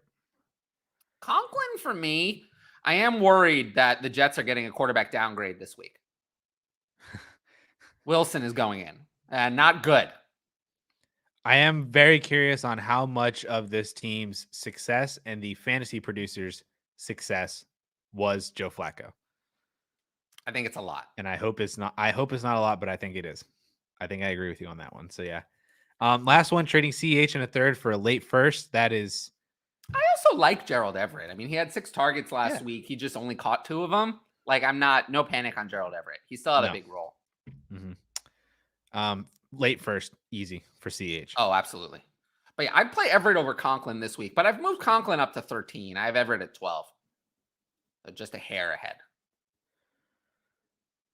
Was there another super chat that I see? There is. I'm going to get to that. Cool. Last one. Don't want to clock up the chat. I mean, you can put in as many super chats as you want, for sure. What picked you out to Kamara for Najee? I don't want to trade for Najee. But I also don't want Kamara. So I guess I would take. You're not adding a first. No, I don't think so. I don't know if a pick is the way you're going. Probably I'd try to add another player I don't want. Like, can I trade Alvin Kamara and James Robinson? James Robinson for Najee Harris, maybe. That's not a bad one. Or could you sell high on Clyde? Apparently Clyde's getting late first. No, he's not. You can sell high on Clyde. Yeah, I would if I could. Kamara and I'm trying to think of like a wide receiver or something like that. Kamara and I can't even think of wide receivers. Mike Williams. Sure. Take Najee. Judy or Sutton? Only Judy. Not Sutton. McLaurin? No. Juju. Sure. I don't like Juju. Cool. Okay. That's where we're at. Yeah, I don't think it's a pick. I think it's a player. So hopefully we gave you enough of a roundabouts for that. Agent Solo, Gofford, Khalil Herbert, Dotson, and a 23 first and second for Russ and ETN. What do we That's where think? we are, isn't it? It's got to be super flex, otherwise it's the other side Yeah. easily. I mean, Dotson and ETN are still pretty similar. I'd rather have Dotson. And then the other stuff, man. This is where we are. This is where we are. This is how far down we've come for Russell Wilson. I'm taking the package of picks. It's that bad. I'm going to have to take that side. This is how low. I'll defer to you on that one. Yeah. This is how low we've gone. Isaiah. Did you see my rant about Russell Wilson on my show? No, I need to go check it out. Yes, you do. I do. I said that Russell Wilson has his head so far up his own ass that he can't see anything. He claimed that the performance of the offense in the last game was good and that they were very close to succeeding in the way that they wanted. They're 20 universes away from succeeding in any definition. The offense was putrid. It was terrible. There was nothing good about it. I don't know what offense he watched, what tape he watched. I think that I really do think that Russell Wilson is literally so obsessed with himself that he just thinks everything he does is good. And he doesn't see it. It's not good. It's not good. And I will say this because this is going to really twist the knife. Geno Smith has played better this season than Russell Wilson. If you didn't know their names and you looked at the two quarterbacks, you would think Geno Smith was a better quarterback. If you didn't know who they were, you didn't know who had the big contract, you didn't know their names, you would think Geno Smith is a better quarterback than Russell Wilson. You would. The only reason that you think Russell Wilson has been better is because he's named Russell Wilson. It's the only reason. He has been absolutely awful. Awful in every way. Not as bad as Justin Fields, but awful. He has not been a top 20 quarterback in real life NFL this year. And he's not good for fantasy either. And he doesn't see it. So unless he gets his act together, it's going to be a big problem. Because if he thinks this is good, we're really not heading in a good direction. They're averaging 14 points per game.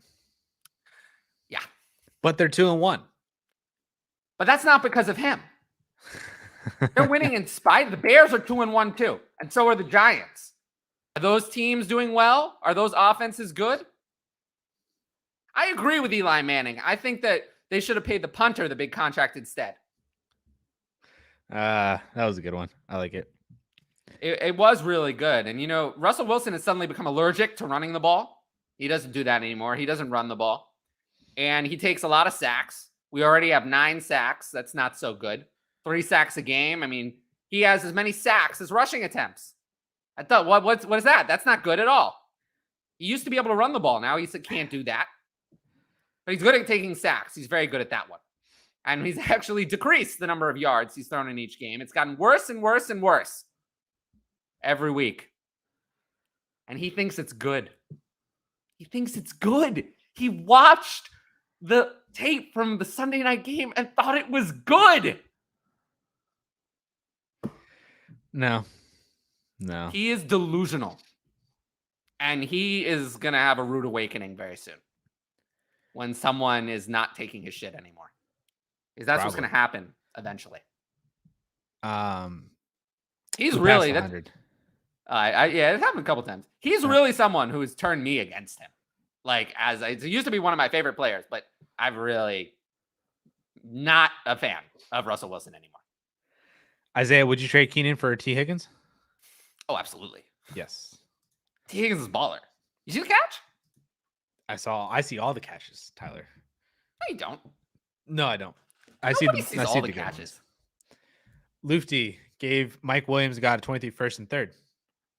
I'm in. Yeah, I'll take it. Mike Williams was, despite no Keenan Allen, was no good in the last game. Herbert threw the ball 45 times. You could say he was injured, but he still threw it 45 times. Mike Williams did nothing at all. He's always going to be inconsistent, Alexander, how many wide receivers from your top 12 from last week finished in the top 12? Wasn't much Wow, it different was from still a our lot. situation. But that's not the only point. There's that. But then if you look at the yearly scoring, you said 10 wide receivers were outscoring the RB1. Yeah, it's something like that. Wide receivers are winning you leagues. Running backs are not winning you leagues. And all of these guys, I mean, Stephon Diggs this year has been fine. Joe Mixon has not been so good. It is really becoming a wide receiver league. I mean, that's what we have, you know? 5. Christian Kirk is like almost tied with Saquon too. So that's insane. Yeah, I mean, you have 7 wide receivers averaging more than 20 points a game in PPR. Mm-hmm. You have 2 running backs doing the same. Mm-hmm. You know, the running back 10 is averaging 15.6. Okay? The wide receiver 10 or the same wide receiver, you got to go all the way down outside the top 20 to get to the wide receiver that's averaging that. The other problem too is when you look at the wide receiver ones in fantasy right now, like your top 12, there are, you know, your Curtis Samuel's in there. Christian Kirk is in there, who is not projected to be in there, but Diggs, Kupp, Waddle, Tyreek, AJ Brown, Hollywood, Justin Jefferson, Jamar Chase, Devontae Adams. Yes, most all of in your those top 12. I mean, of those players, Kupp, Diggs, Kupp, Amon-Ra, Waddle, Hill, Pittman, AJ Brown, Hollywood, Jefferson, and Adams. Those are currently the top 12. Yeah, they're all of them, but Kirk and Samuel, I had ranked inside my top 24. Whereas, they didn't come from nowhere. When you look at the running back position, the running back players inside the top 12 at the running back position that were not projected to be in there: James Robinson, Clyde Edwards-Helaire, Jamal Williams, Khalil Herbert, Antonio Gibson. There's your 5 right there. And then you have Eckler is averaging 14 points a game. Christian McCaffrey's averaging 14 points a game. Barkley and Chubb are up there, but they were drafted as, you know, RB7 or 8.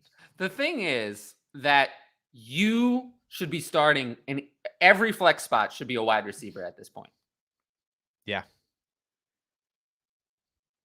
Yeah. Like Javonte. Like 13 points a game. Unless, Najee, 13 points unless a game. you're playing, and I think this is something that's going to have to be considered. It actually doesn't matter how many wide receivers you have to start. It matters how many running backs you have to start. If you're in a league where you only have to start one running backs are not worth much. They're really not. Because you don't want to start any additional running backs past that one that you have to. Yeah. If you're in a league where you have to start 2 running backs, that changes things. Yep. It's going to be an interesting offseason for sure to see how these dynasty values get changed. Because I feel like remember when we were in like the 0 RB kind of thing? And like, well, I mean, we weren't in an analyst, but like the 2015 era, 2016. Yeah, that was before my time. But even when I started in 2018, I still think it was in the wide receiver heavy era. But there was one year where running backs really delivered. I think it was 2019? I was going to say, basically, it was 2019 where running backs really delivered. When the 2017 class took off, that was it. Yeah. And then we got helped a little bit with 2020, but now we're in this weird dead area where the 2017 class is too old. The 19 class I don't think it has anything to do with that. I think it just has to do with the fact that running backs, the NFL is moving away from workhorse backs. Right. Trade away Addison's boy, Khalil Herbert, for a 24 first. Is he my boy? Khalil Herbert would go in this week for sure. But I would take a 24 first over him. If Montgomery is not playing, but I would take the 24 first. Yeah, I have Khalil Herbert with no Montgomery ranked at RB12 this week. Yeah, love it. He's going to tear the Giants to shreds. Yes, he is. One QB half. And honestly, I think running back 12 might be too low. I think I could make a case for starting Khalil Herbert over Najee Harris this week, even against Najee Harris against the Jets. Yes, I'm a Steelers fan. I would make that case for you easily. Yeah. But let's see. Let's just see if Montgomery's out. One QB half PPR, Zeke and Keenan and Stafford for Justin Herbert and a late 23 first. Yes. I'm going to take the 23 first. That is so. I'm breaking my finger. Yeah, I mean, Herbert's worth more than either Zeke or Keenan, even a 1 QB. And the first is worth more than the other 2 combined.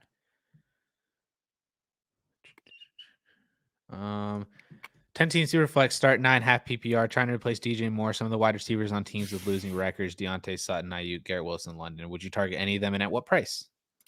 I mean, I don't know how you're going to get Garrett Wilson or London. Deontay seems to be a little undervalued to me. I'd add a second him. to DJ to get Garrett Wilson in London. I'm all for that's going to get snap declined. That's all right. I'm all for attempting it. I'll throw things at the wall and see. You cannot play DJ Moore, by the way. Consensus still has DJ Moore at wide receiver 29 or so. I have him at wide receiver 37 this week. Even against Arizona, I'm not playing him. Which is why I try throwing a second. I try it. Just see what happens. They'll just say no. Yeah, I'm not super in on Garrett Wilson this week. I have him at 30. But London is a good play this week. And Cortland Sutton I have at 13. Very good play. Yep. Against Vegas. I would go for Deontay Wilson in London. You'd have to add to Sutton and Ayuk to still get to DJ Moore. Sutton does also concern me because Russ has been bad. And if Judy can get his act together at all, Sutton is going to struggle for consistency. Right. But Judy hasn't gotten his act together. Dalvin and Barkley. We did this one already. Oh, yes. Zeke and Keenan Allen for Swift. Swift easily. Yep. Should we be concerned about Kyler Murray?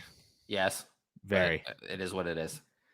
It's going to be hard to move off of him, but if you can, go try to get Jalen Hurts. Kyler Murray's not even that, it's not old. No, it's just Call of Duty drops every year, so it's going to be a problem. I know.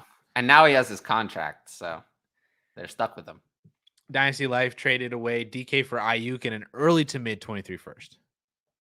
I'm fine with that. I like it. Yeah. Hopefully it's early, but I like that. Yeah, I'm fine with that. I like that a lot. Would you trade Dillion, Dobbs, and a 23 third for Pierce and a mid to late first? Yes. Absolutely. Yep. Someone's a little obsessed with Dobbs, I think, there.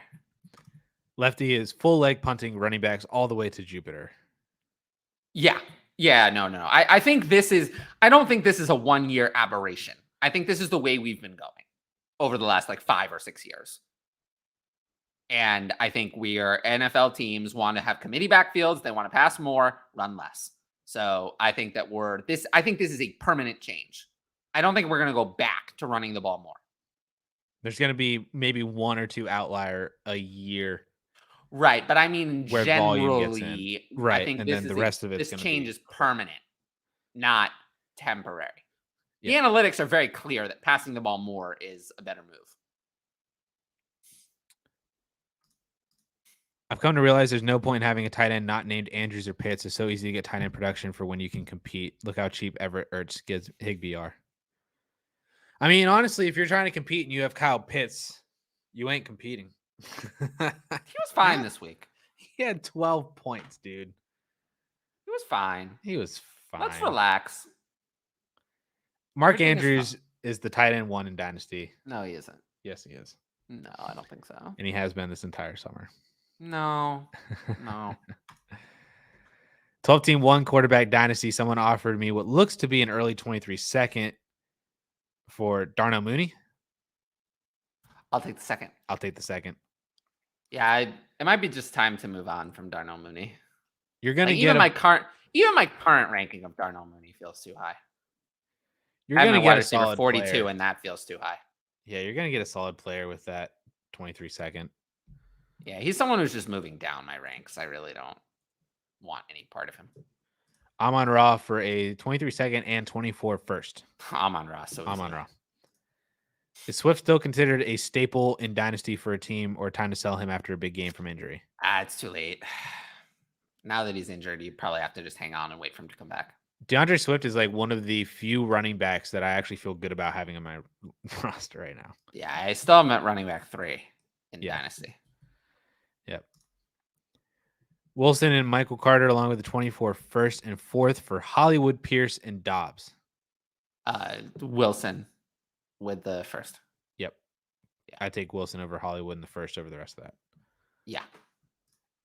With the RB landscape, is it wise to trade off Jonathan Taylor this season for value, even if you're contending? What can you get? Yes, but what is that going to net you? Can you trade Jonathan Taylor for AJ Brown? Maybe, but I want AJ Brown plus. Isn't that so sad that we were taking JT up there with Jamar Chase and Justin Jefferson? And It is sad. Yeah, it and was now, boy, mighty have fallen. JT was not. He was a sell for me all off season too. Yeah, well, Was not there. yeah. I think the most likely is if I could trade JT for AJ Brown in a second, maybe I would just do that. Waddle in a second. Yeah, same thing. Pittman, no, Lamb in a second. Lamb in a second's not enough. Higgins in a second. Not enough. Okay. Hopefully some ideas. Is that super Waddle chat? and Brown, I'm more confident in their production than I am with Lamb or Higgins. Do I see super chat? Yeah. Also, AJ Brown is elite. And I know he's he's fantastic. Elite. Yeah, he's elite. Whereas like T. Higgins, not sure. T. Higgins is not elite.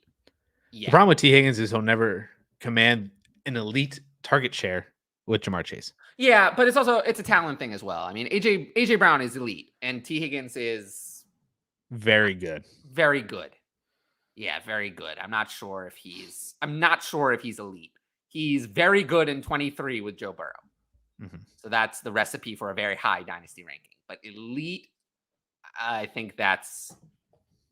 think he qualifies. Do you have a positive outlook on any of the following? Gainwell, Sermon, Chark, McKenzie, Hardman, Justin Ross? No. None of them. Gainwell, I think, is relatively interesting. No, he isn't. If you don't even want the starter on that team, why do you want the backup? No. I don't want Gainwell at all. What are you hoping for? Miles Sanders goes down and then Gainwell is, okay, now he's RB30. Still can't play him. So, no. Of these, I guess Chark is the one I have ranked the highest because Chark has actually looked pretty good. I think McKenzie has potential. It's just going to be hard to predict when that's going to come.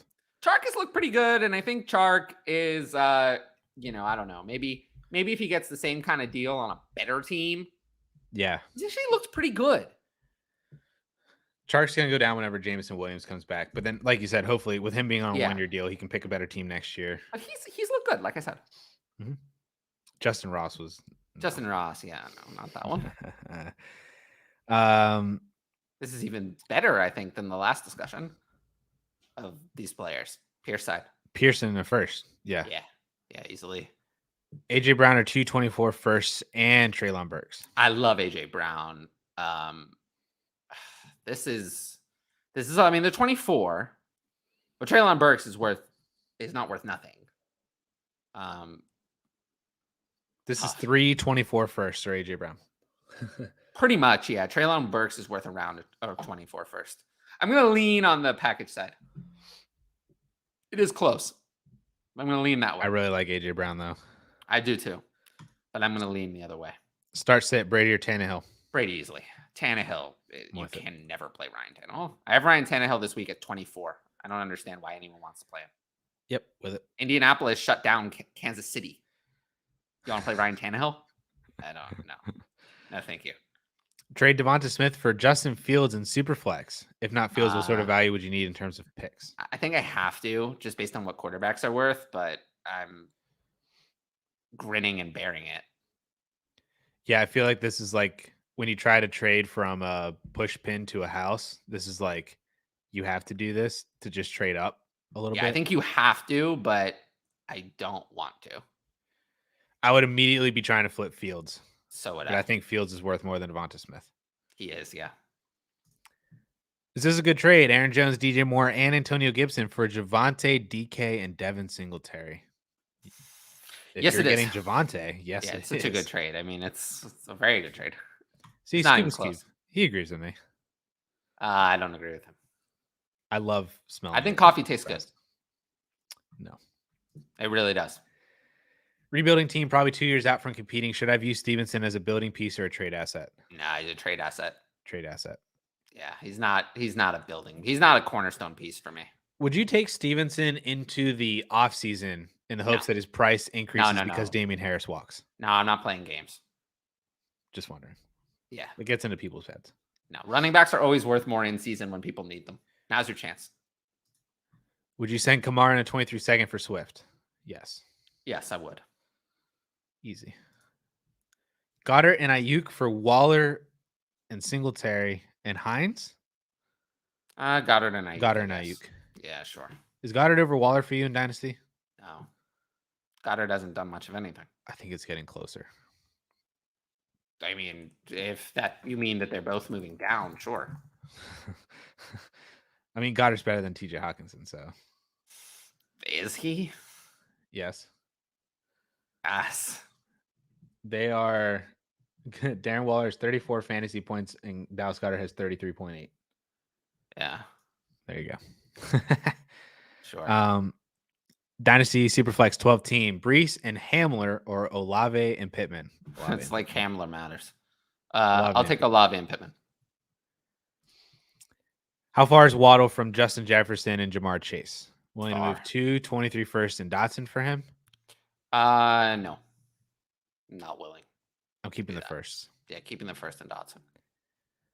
You're moving those first. You're moving that package for Jefferson and Chase, though, right? Yes. Okay. Who are both younger than Waddle, by the way. 10 team, 2 QB, PPR, start 10, rebuilding. Pittman or Pickens, Dobbs, and a 23 first. Ooh, well, this is not bad. I mean, it's two decent players and a 23 first for Pittman. Very reasonable. Yeah, if you're rebuilding, it's a 10 team, the first. I mean, unless you're sure this is going to be a late first, I would take the package side.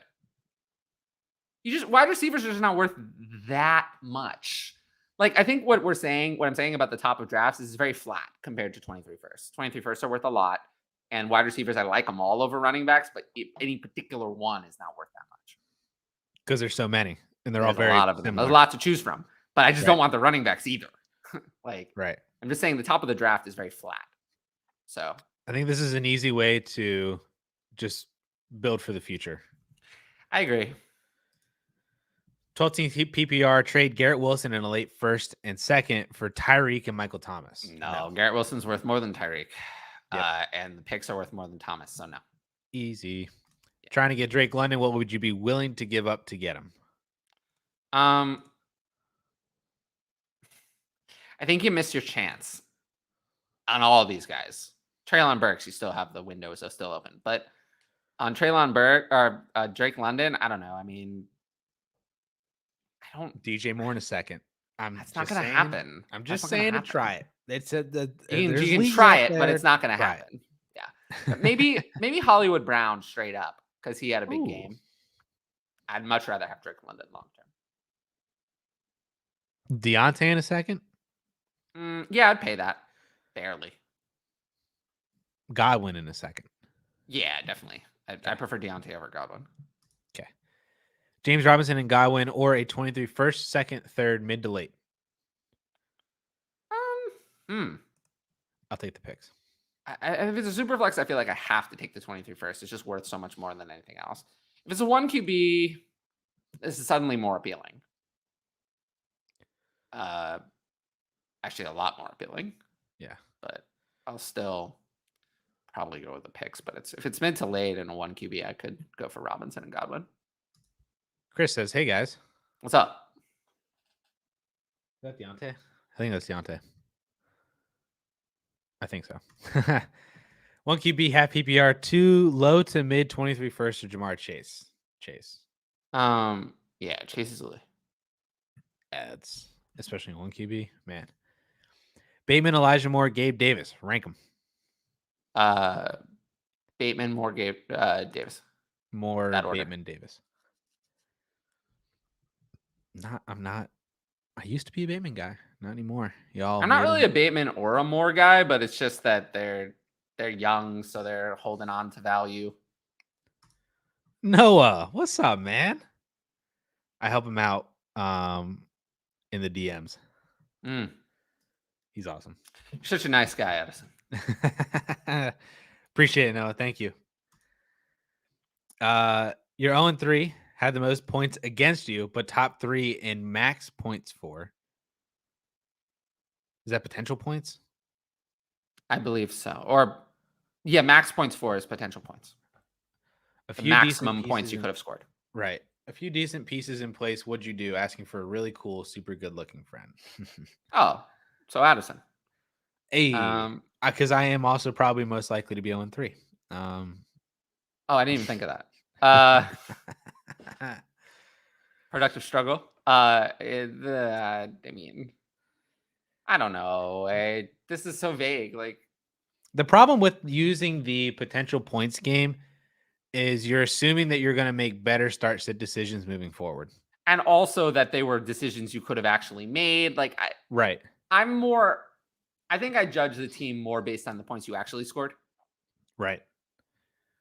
But yeah. But you do have the most against you, and that means that you've been unlucky. Yeah. Give it another week. See if you go 0-4, it's time to ship some pieces off. Because that's going to be hard just to come back from in general, even to make the playoffs. BJ asks the biggest buy at every position. Guys that have started off slow but will kill it later in the season. Okay. Quarterback. Let me look. Quarterback. I'm trying to think of anyone, really. I mean, Kyler Murray, I guess. Because Kyler Murray, I still value. And there are some people who are just totally done. So Kyler Murray for me at quarterback. Because there really is no one else. Dak Prescott, I guess, too.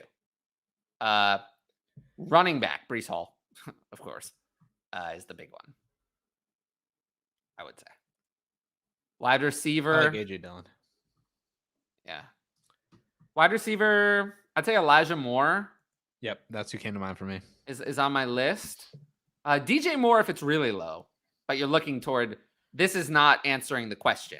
That's a buy, but not someone who's going to kill it later in the season. That's someone you're buying for the talent for next year in DJ Moore. George Pickens is a buy low for me, and that could be someone who can kill it later this year. Jameson Williams is still out there. Don't forget about him. Chris Olave is not a buy low. Chris Olave has been excellent and has been a target monster. They didn't say buy low. I just said biggest buy. Yeah, but he hasn't started. But he's not even a buy anymore. He's priced so high that I think I'm not sure he's even a buy. Zay Jones. I think it's too late. And then Kyle Pitts. Can I say Wandale? But sure. I mean, I've been saying that the whole time though. Yeah, but Wandale. Yes, Shepard Wandale for sure. And then Alec Pierce is also. Alec Pierce is one. I don't know if that's going to happen this year, but he's someone I believe in who's been half decent, who, is starting to come on. My tight end would be Tyler Higbee. Well, he hasn't started off slow. That's a buy, but not answering the question. Yeah, I'm just trying to get buys in here. To the buy that answers the question is Kyle Pitts. If you want another buy that doesn't necessarily answer the question, but it's still a buy for me, is Trey McBride. Yeah. I haven't just given up on Trey McBride because he hasn't done anything in the first 3 games since his rookie year. I'd send a feeler out on Freiermuth as well. Freiermuth hasn't been bad. Again, just buys though. I'm not sure his price. I actually think people think he's been better than he has. I'm not sure his price is that low. I'm not sure he's a buy. Dallas Goedert is the one, or TJ Hawkinson are more likely to me because I actually think they'll cost less. I mean, if that's the case, then sure. Yeah, but I think they'll cost less. I think Freiermuth still costs less, but I don't agree with you. I think Hawkinson cost the least of the 3 for sure. I agree with you on that. And he's the one I like the most and costs the least. So he'd be the one I would be buying. Is Daniel Bellinger on that list for you? Oh, I've been saying to add him for an eternity. I had him ranked in my top 200 before the season started. I was all in on him. Addison has disappeared because I was so right that he couldn't stand being on the show with me.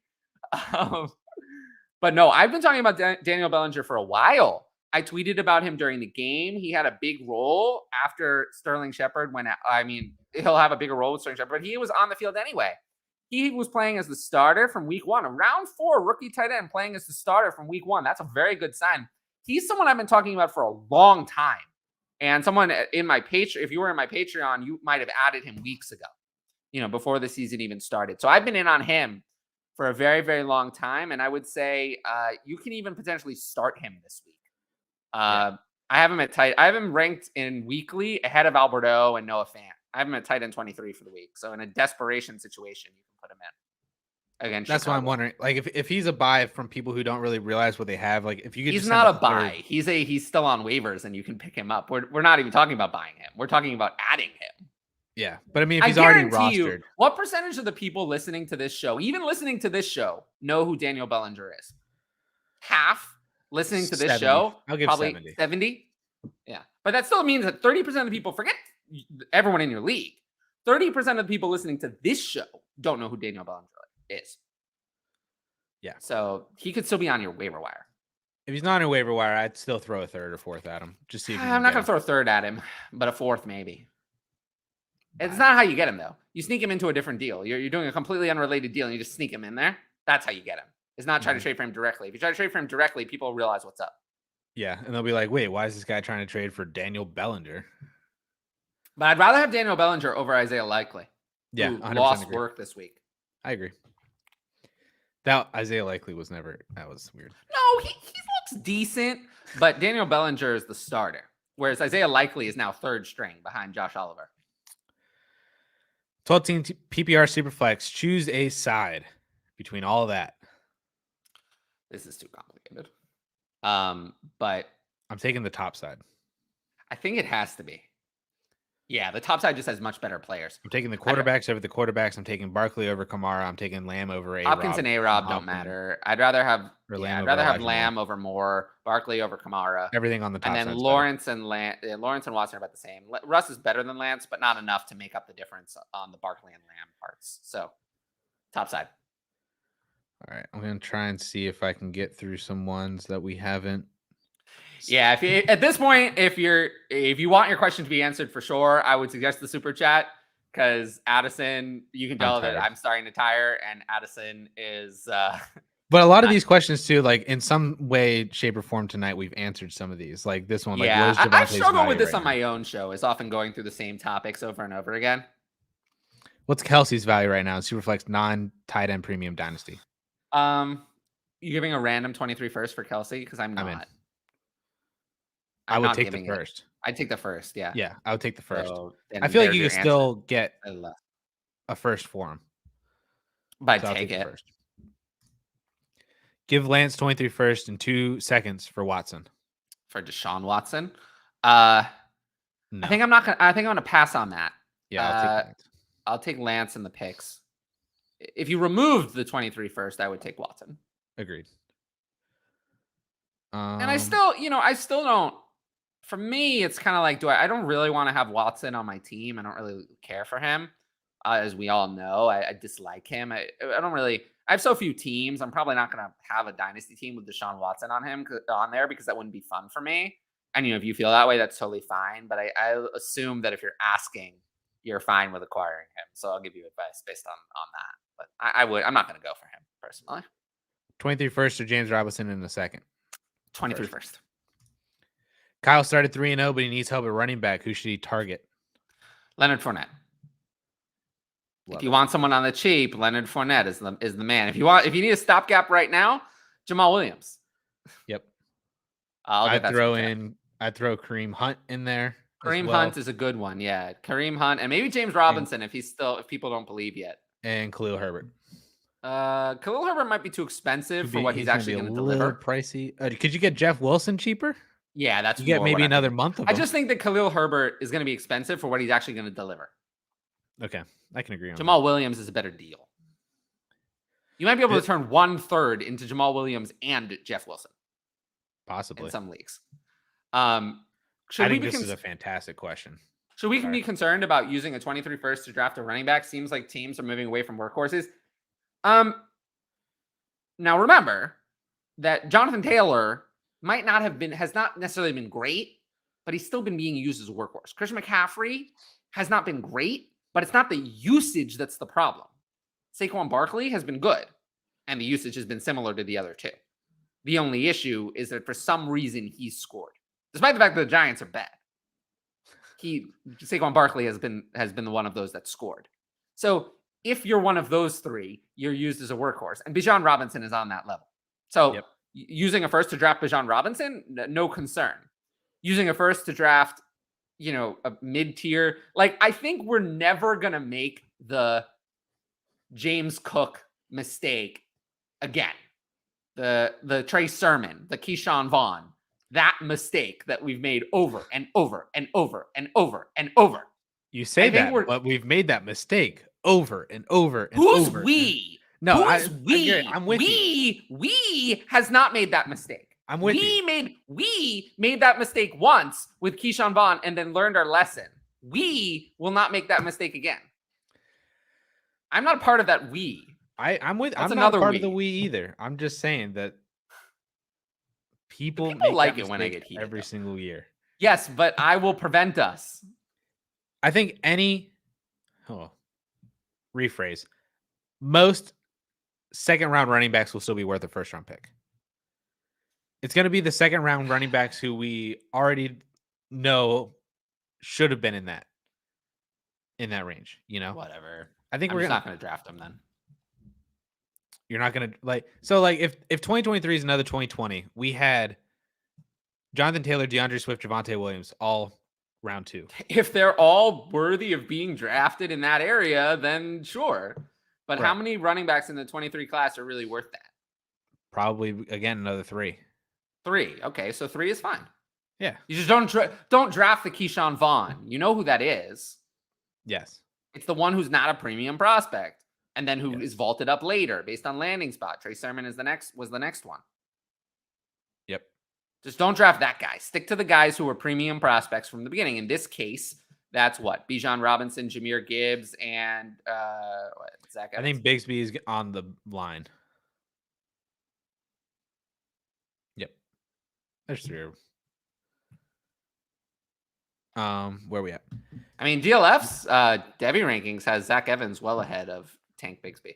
Right. I just think Bigsby is the line. So you would include Bigsby in there, maybe? For now. Yeah, I mean, a possibility of being in there. I mean, Isaiah Spiller was in there, and then he wasn't. Yikes. Healthy scratch, Isaiah Spiller, by the way. Yeah. Man, that one sucked. Trade CEH and Freiermuth for Akers and Patterson. I could counter the offer with Godwin or ETN instead of Akers. Redraft. Sure. Oh, in redraft, I want Patterson. Yes. Yeah, no need to counter. Just take Patterson. Take Patterson and Akers. Yeah, no need to counter. That's funny. I jokingly asked him to comment about J.K. Dobbins after his ACL injury. Recovery sucks for a year. Bye for 2023. Love it. I just offered Aaron Jones for Trevor Lawrence in Dynasty, not necessarily in a win now situation. Just do I take it? I mean, if it's 1 QB, Aaron Jones is worth more. Yes. If it's super flex, Trevor Lawrence is worth 5 times as much. It is 1 quarterback and Aaron Jones. Ed said take Aaron Jones. Ed's out here answering questions in the chat, and it's amazing. Yes, Ed's just reading off my Patreon rankings and telling you the answer from there. Kamara and Akers for Najee? I do love Ed, though. Najee. Agreed. 16-team Superflex, Gino, Najee, mid-23 first, or Russ and Chubb? 16-team Superflex. That changes everything. 16-team Superflex, Russ is worth significantly more than Najee. And if that mid-first slides anywhere closer to the back. Yeah, and the mid-first is worth a lot less because it's a 16-team. I'll have to go with Russ. I'm taking Russ and Chubb. Yeah, and a 16-team Superflex, that's just the way the game is played. James Robinson or David Montgomery? James Robinson. Dobbs and what equals Kirk? David Montgomery, there is a possibility that Khalil Herbert keeps that job. Yeah. I think it's unlikely because Khalil Herbert has never beaten out David Montgomery. Never. Well, the only times he's gotten in is injury, and every other time David Montgomery's been the workhorse under both coaching staffs. But Montgomery is a free agent. Is there a possibility that right? But then someone else is coming in. Depends on how well Khalil Herbert plays. James Robinson's the better player. Go with James Robinson. He's younger, better player.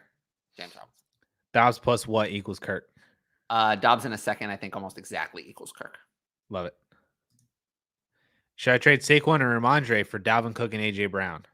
If it's Dalvin Cook, yes. Then yes. If it's James Cook, no. It's more interesting. But I would still take AJ Brown. Wait, Did I say no? I meant yes. Well, if it's Dalvin Cook, it's obviously AJ Brown side. If it's James Cook, then I still think it's the AJ Brown side, but that's a more reasonable trade. Yes. Okay, now we're in. Should we be nervous about drafting He running back answered in this 23? in the super chat, and I said not really. Yeah. I think I said be nervous of the late first running backs, but not of the top guys. You still want Christian McCaffrey. You still want John. JT for Swift and Gabe Davis, or JT for Swift and James Robinson? Oh, the other thing about running back versus wide receiver in the class is once they hit, the wide receiver sticks a lot better than the running back. But before they hit, it's actually easier to predict the running back being good. The wide receiver is harder. You have highly drafted wide receivers, great prospects who just totally whiff. Whereas at running back, that's less common. Yep. Like Saquon Barkley type running back prospect doesn't miss, like ever. Like Ezekiel Elliott. Like your worst case scenario, your floor is Leonard Fournette. And has that been so bad? If you drafted Leonard Fournette at the 101 and this is what you've gotten, is that really a crisis? You're crying over it? Nah, you've had like 3 or 4 RB1 seasons. Yeah, you're not crying over it. So like that's your floor. Whereas a wide receiver can just totally whiff, even a Sterling prospect. So that's why we still might draft running backs at the top, but in the middle, you go back to wide receivers because the wide receiver hit rate is more. The wide receiver hit rate more does like this, and the running back hit rate is like that. Yep. Falls off a cliff. To answer this question, Swift and Gabe Davis. And not for me. I'm going to take JT both times. Swift, I just don't have the same confidence. JT, confident, his workhorse. Swift never seems to be able to stay on the field. You know, he can't stay on the field. 3 years now, another injury. We have 3 years straight of an injury. At some point, you have to say, why can't he stay on the field? He didn't stay on the field in 2020. He didn't stay on the field in 2021. And now we have a new problem. 2 problems, by the way. 2 problems. The shoulder and the ankle. 2 problems. And we're limiting his workload even when he was in the game. So for me, this is too big of a downgrade. And I don't dislike DeAndre Swift. I'm just saying I'm moving away from all these running backs outside of a very select few. And JT, for me, is the only young one who's in that very select few. So I'll have to stick with JT in both offers.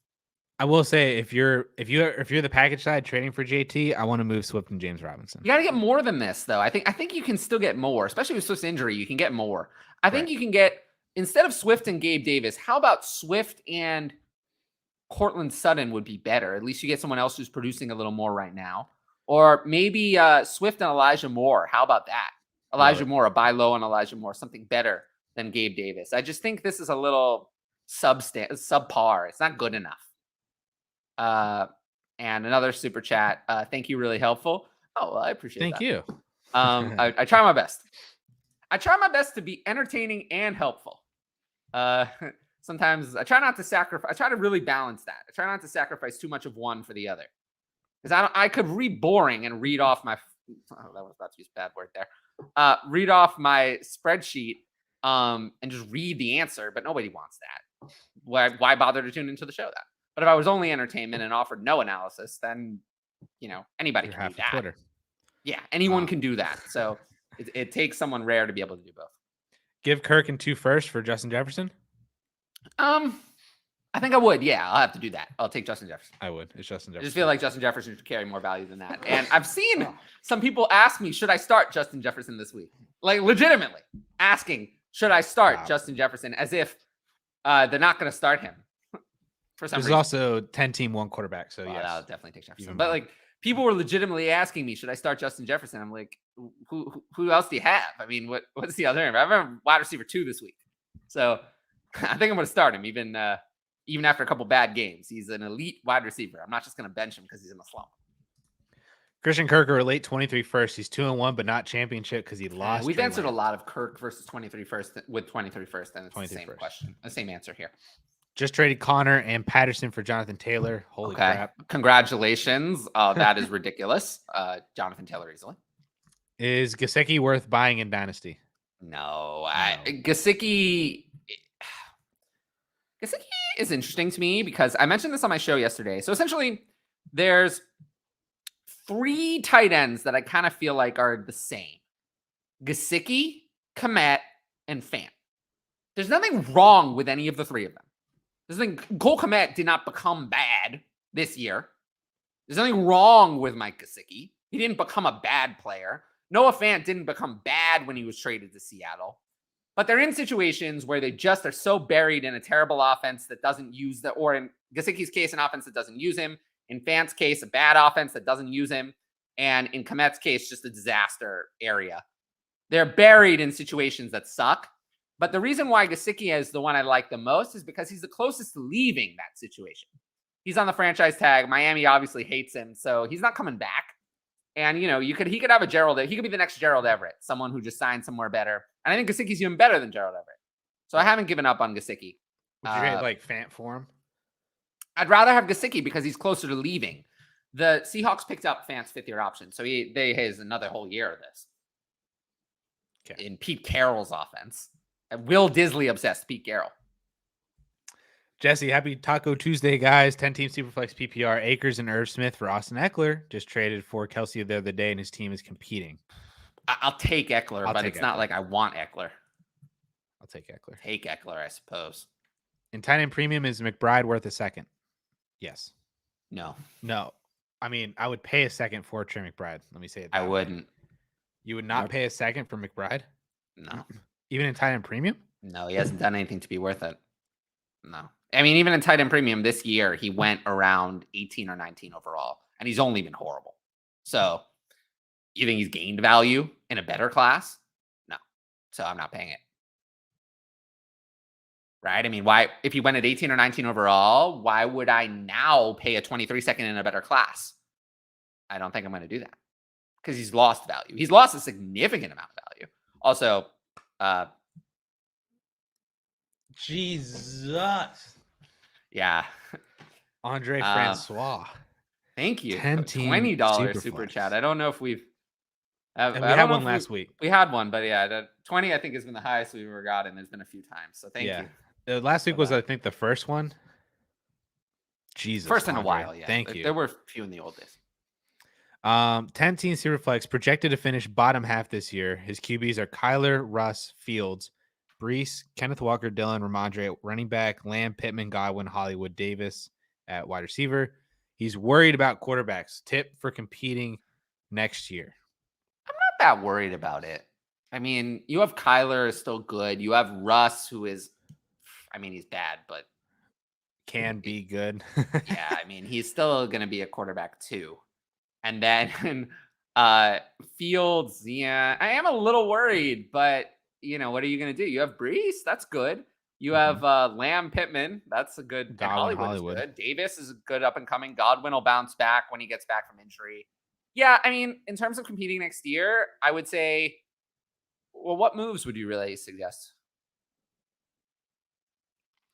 I was trying to see if I was trying to think of pivot options. You might be able to package Dillon or Ramondre with a quarterback to get a better one. Sure. Could you package Dillon with Russ to get Dak if you're more focused on next year? Actually, that's a good idea. That's a good idea. Why not target Dak now while he's injured? Because I trust Dak a lot more next year than Russ or Fields. Target Dak while he's injured, while the value is down. Maybe you can get him, and maybe that'll give you more stability for next year. I actually like that. So that's my suggested offer. Try Russ and Ramondre first. But if that doesn't go through, I'm fine paying Russ and Dillon for Dak. I was gonna say, because then if you can get Russ and Ramondre done, you could try the same thing with Fields and AJ Dillon, I think. Yeah, you could try that. Yeah. To where you could bump them up to and Dak. People don't like Dak. People are really out on Dak. Yeah, but people don't like Justin Fields either. I'm trying to think of who Fields and Russ has a lot more built up goodwill than Fields. Yeah. Yeah. So yeah, Russ would be the one I would try to move.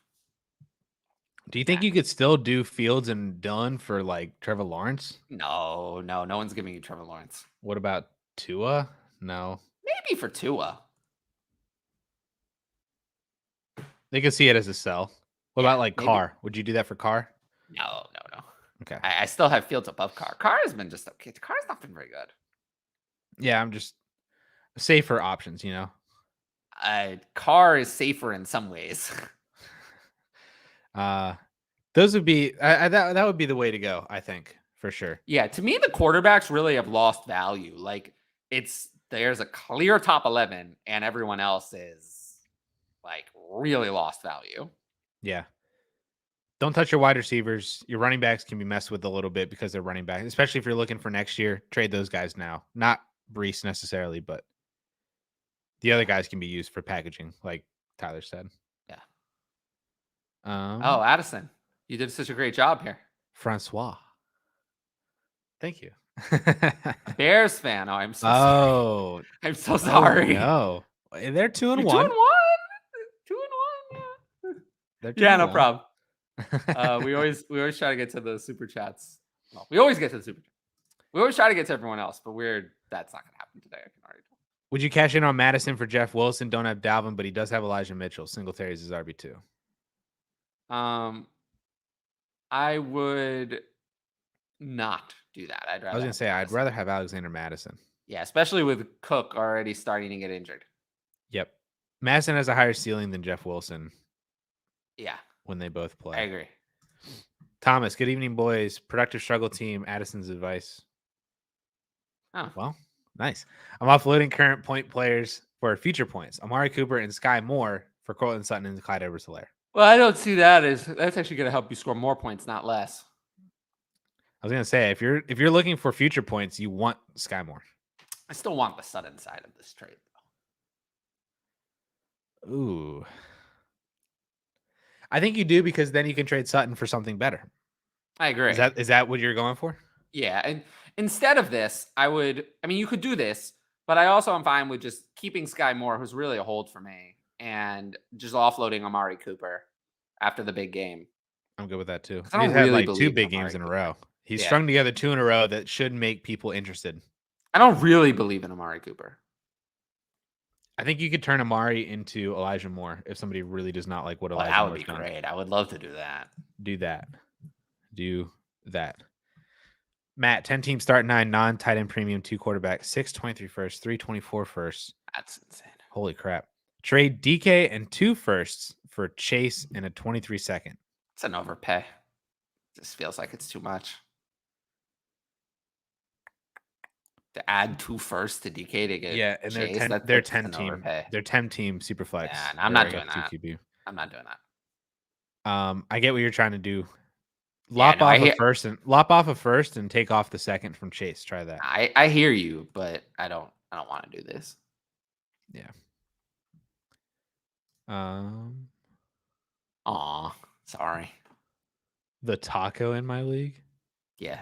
Is that an adjective that I'm Taco usually describes like the not good manager. Oh no. But tacos are so good. Yeah. Pitts and a 24 first for Javonte and CD. I'll take Javonte and CD. Javonte and CD. Thoughts on Zay Jones?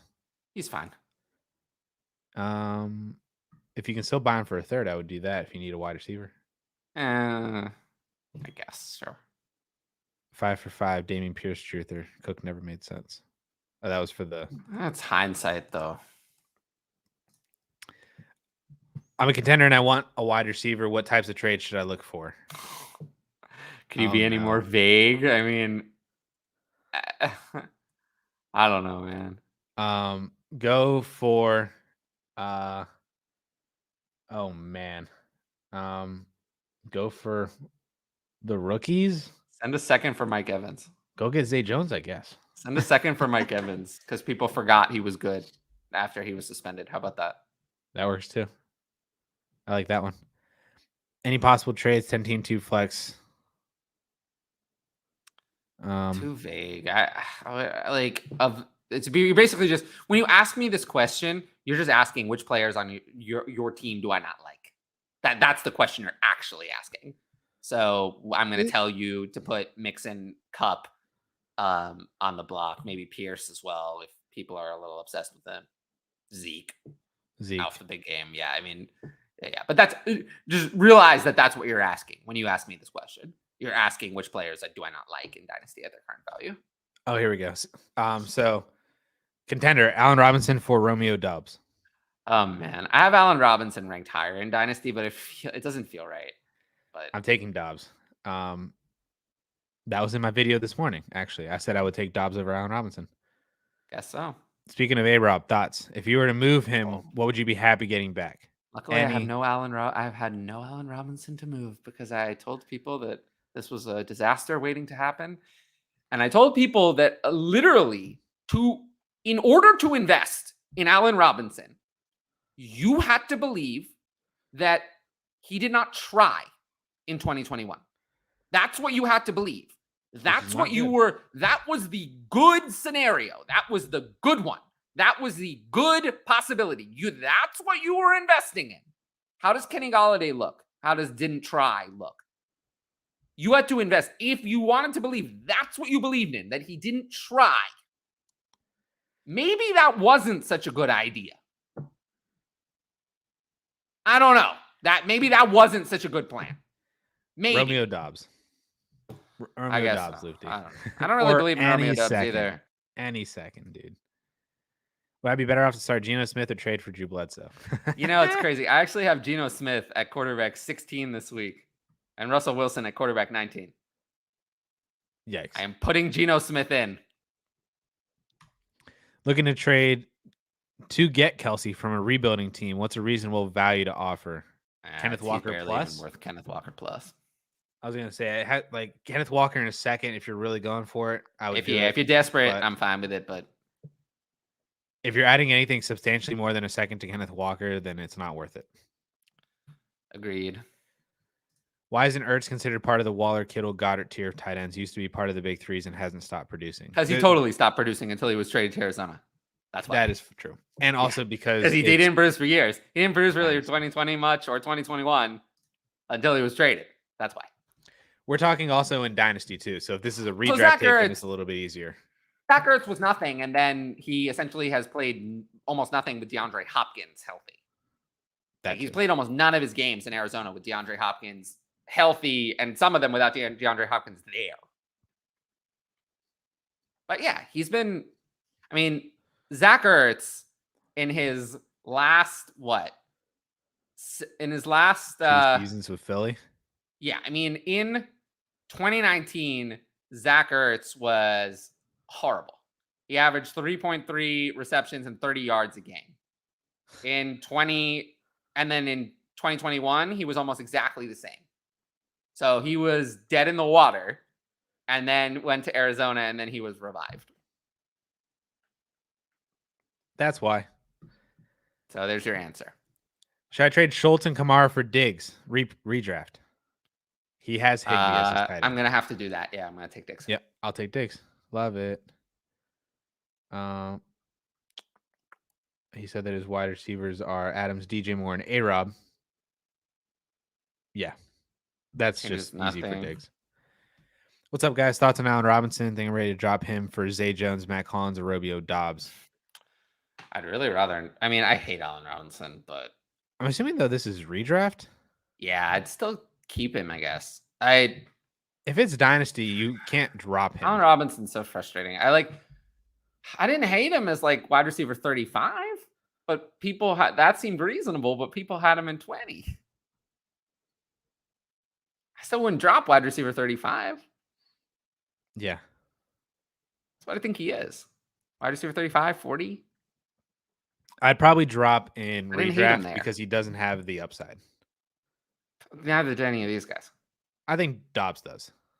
I don't think so. I think it's 1 week is going to be one guy. 1 week is going to be another guy. Every week is going to be Dobbs. No, I really don't think so.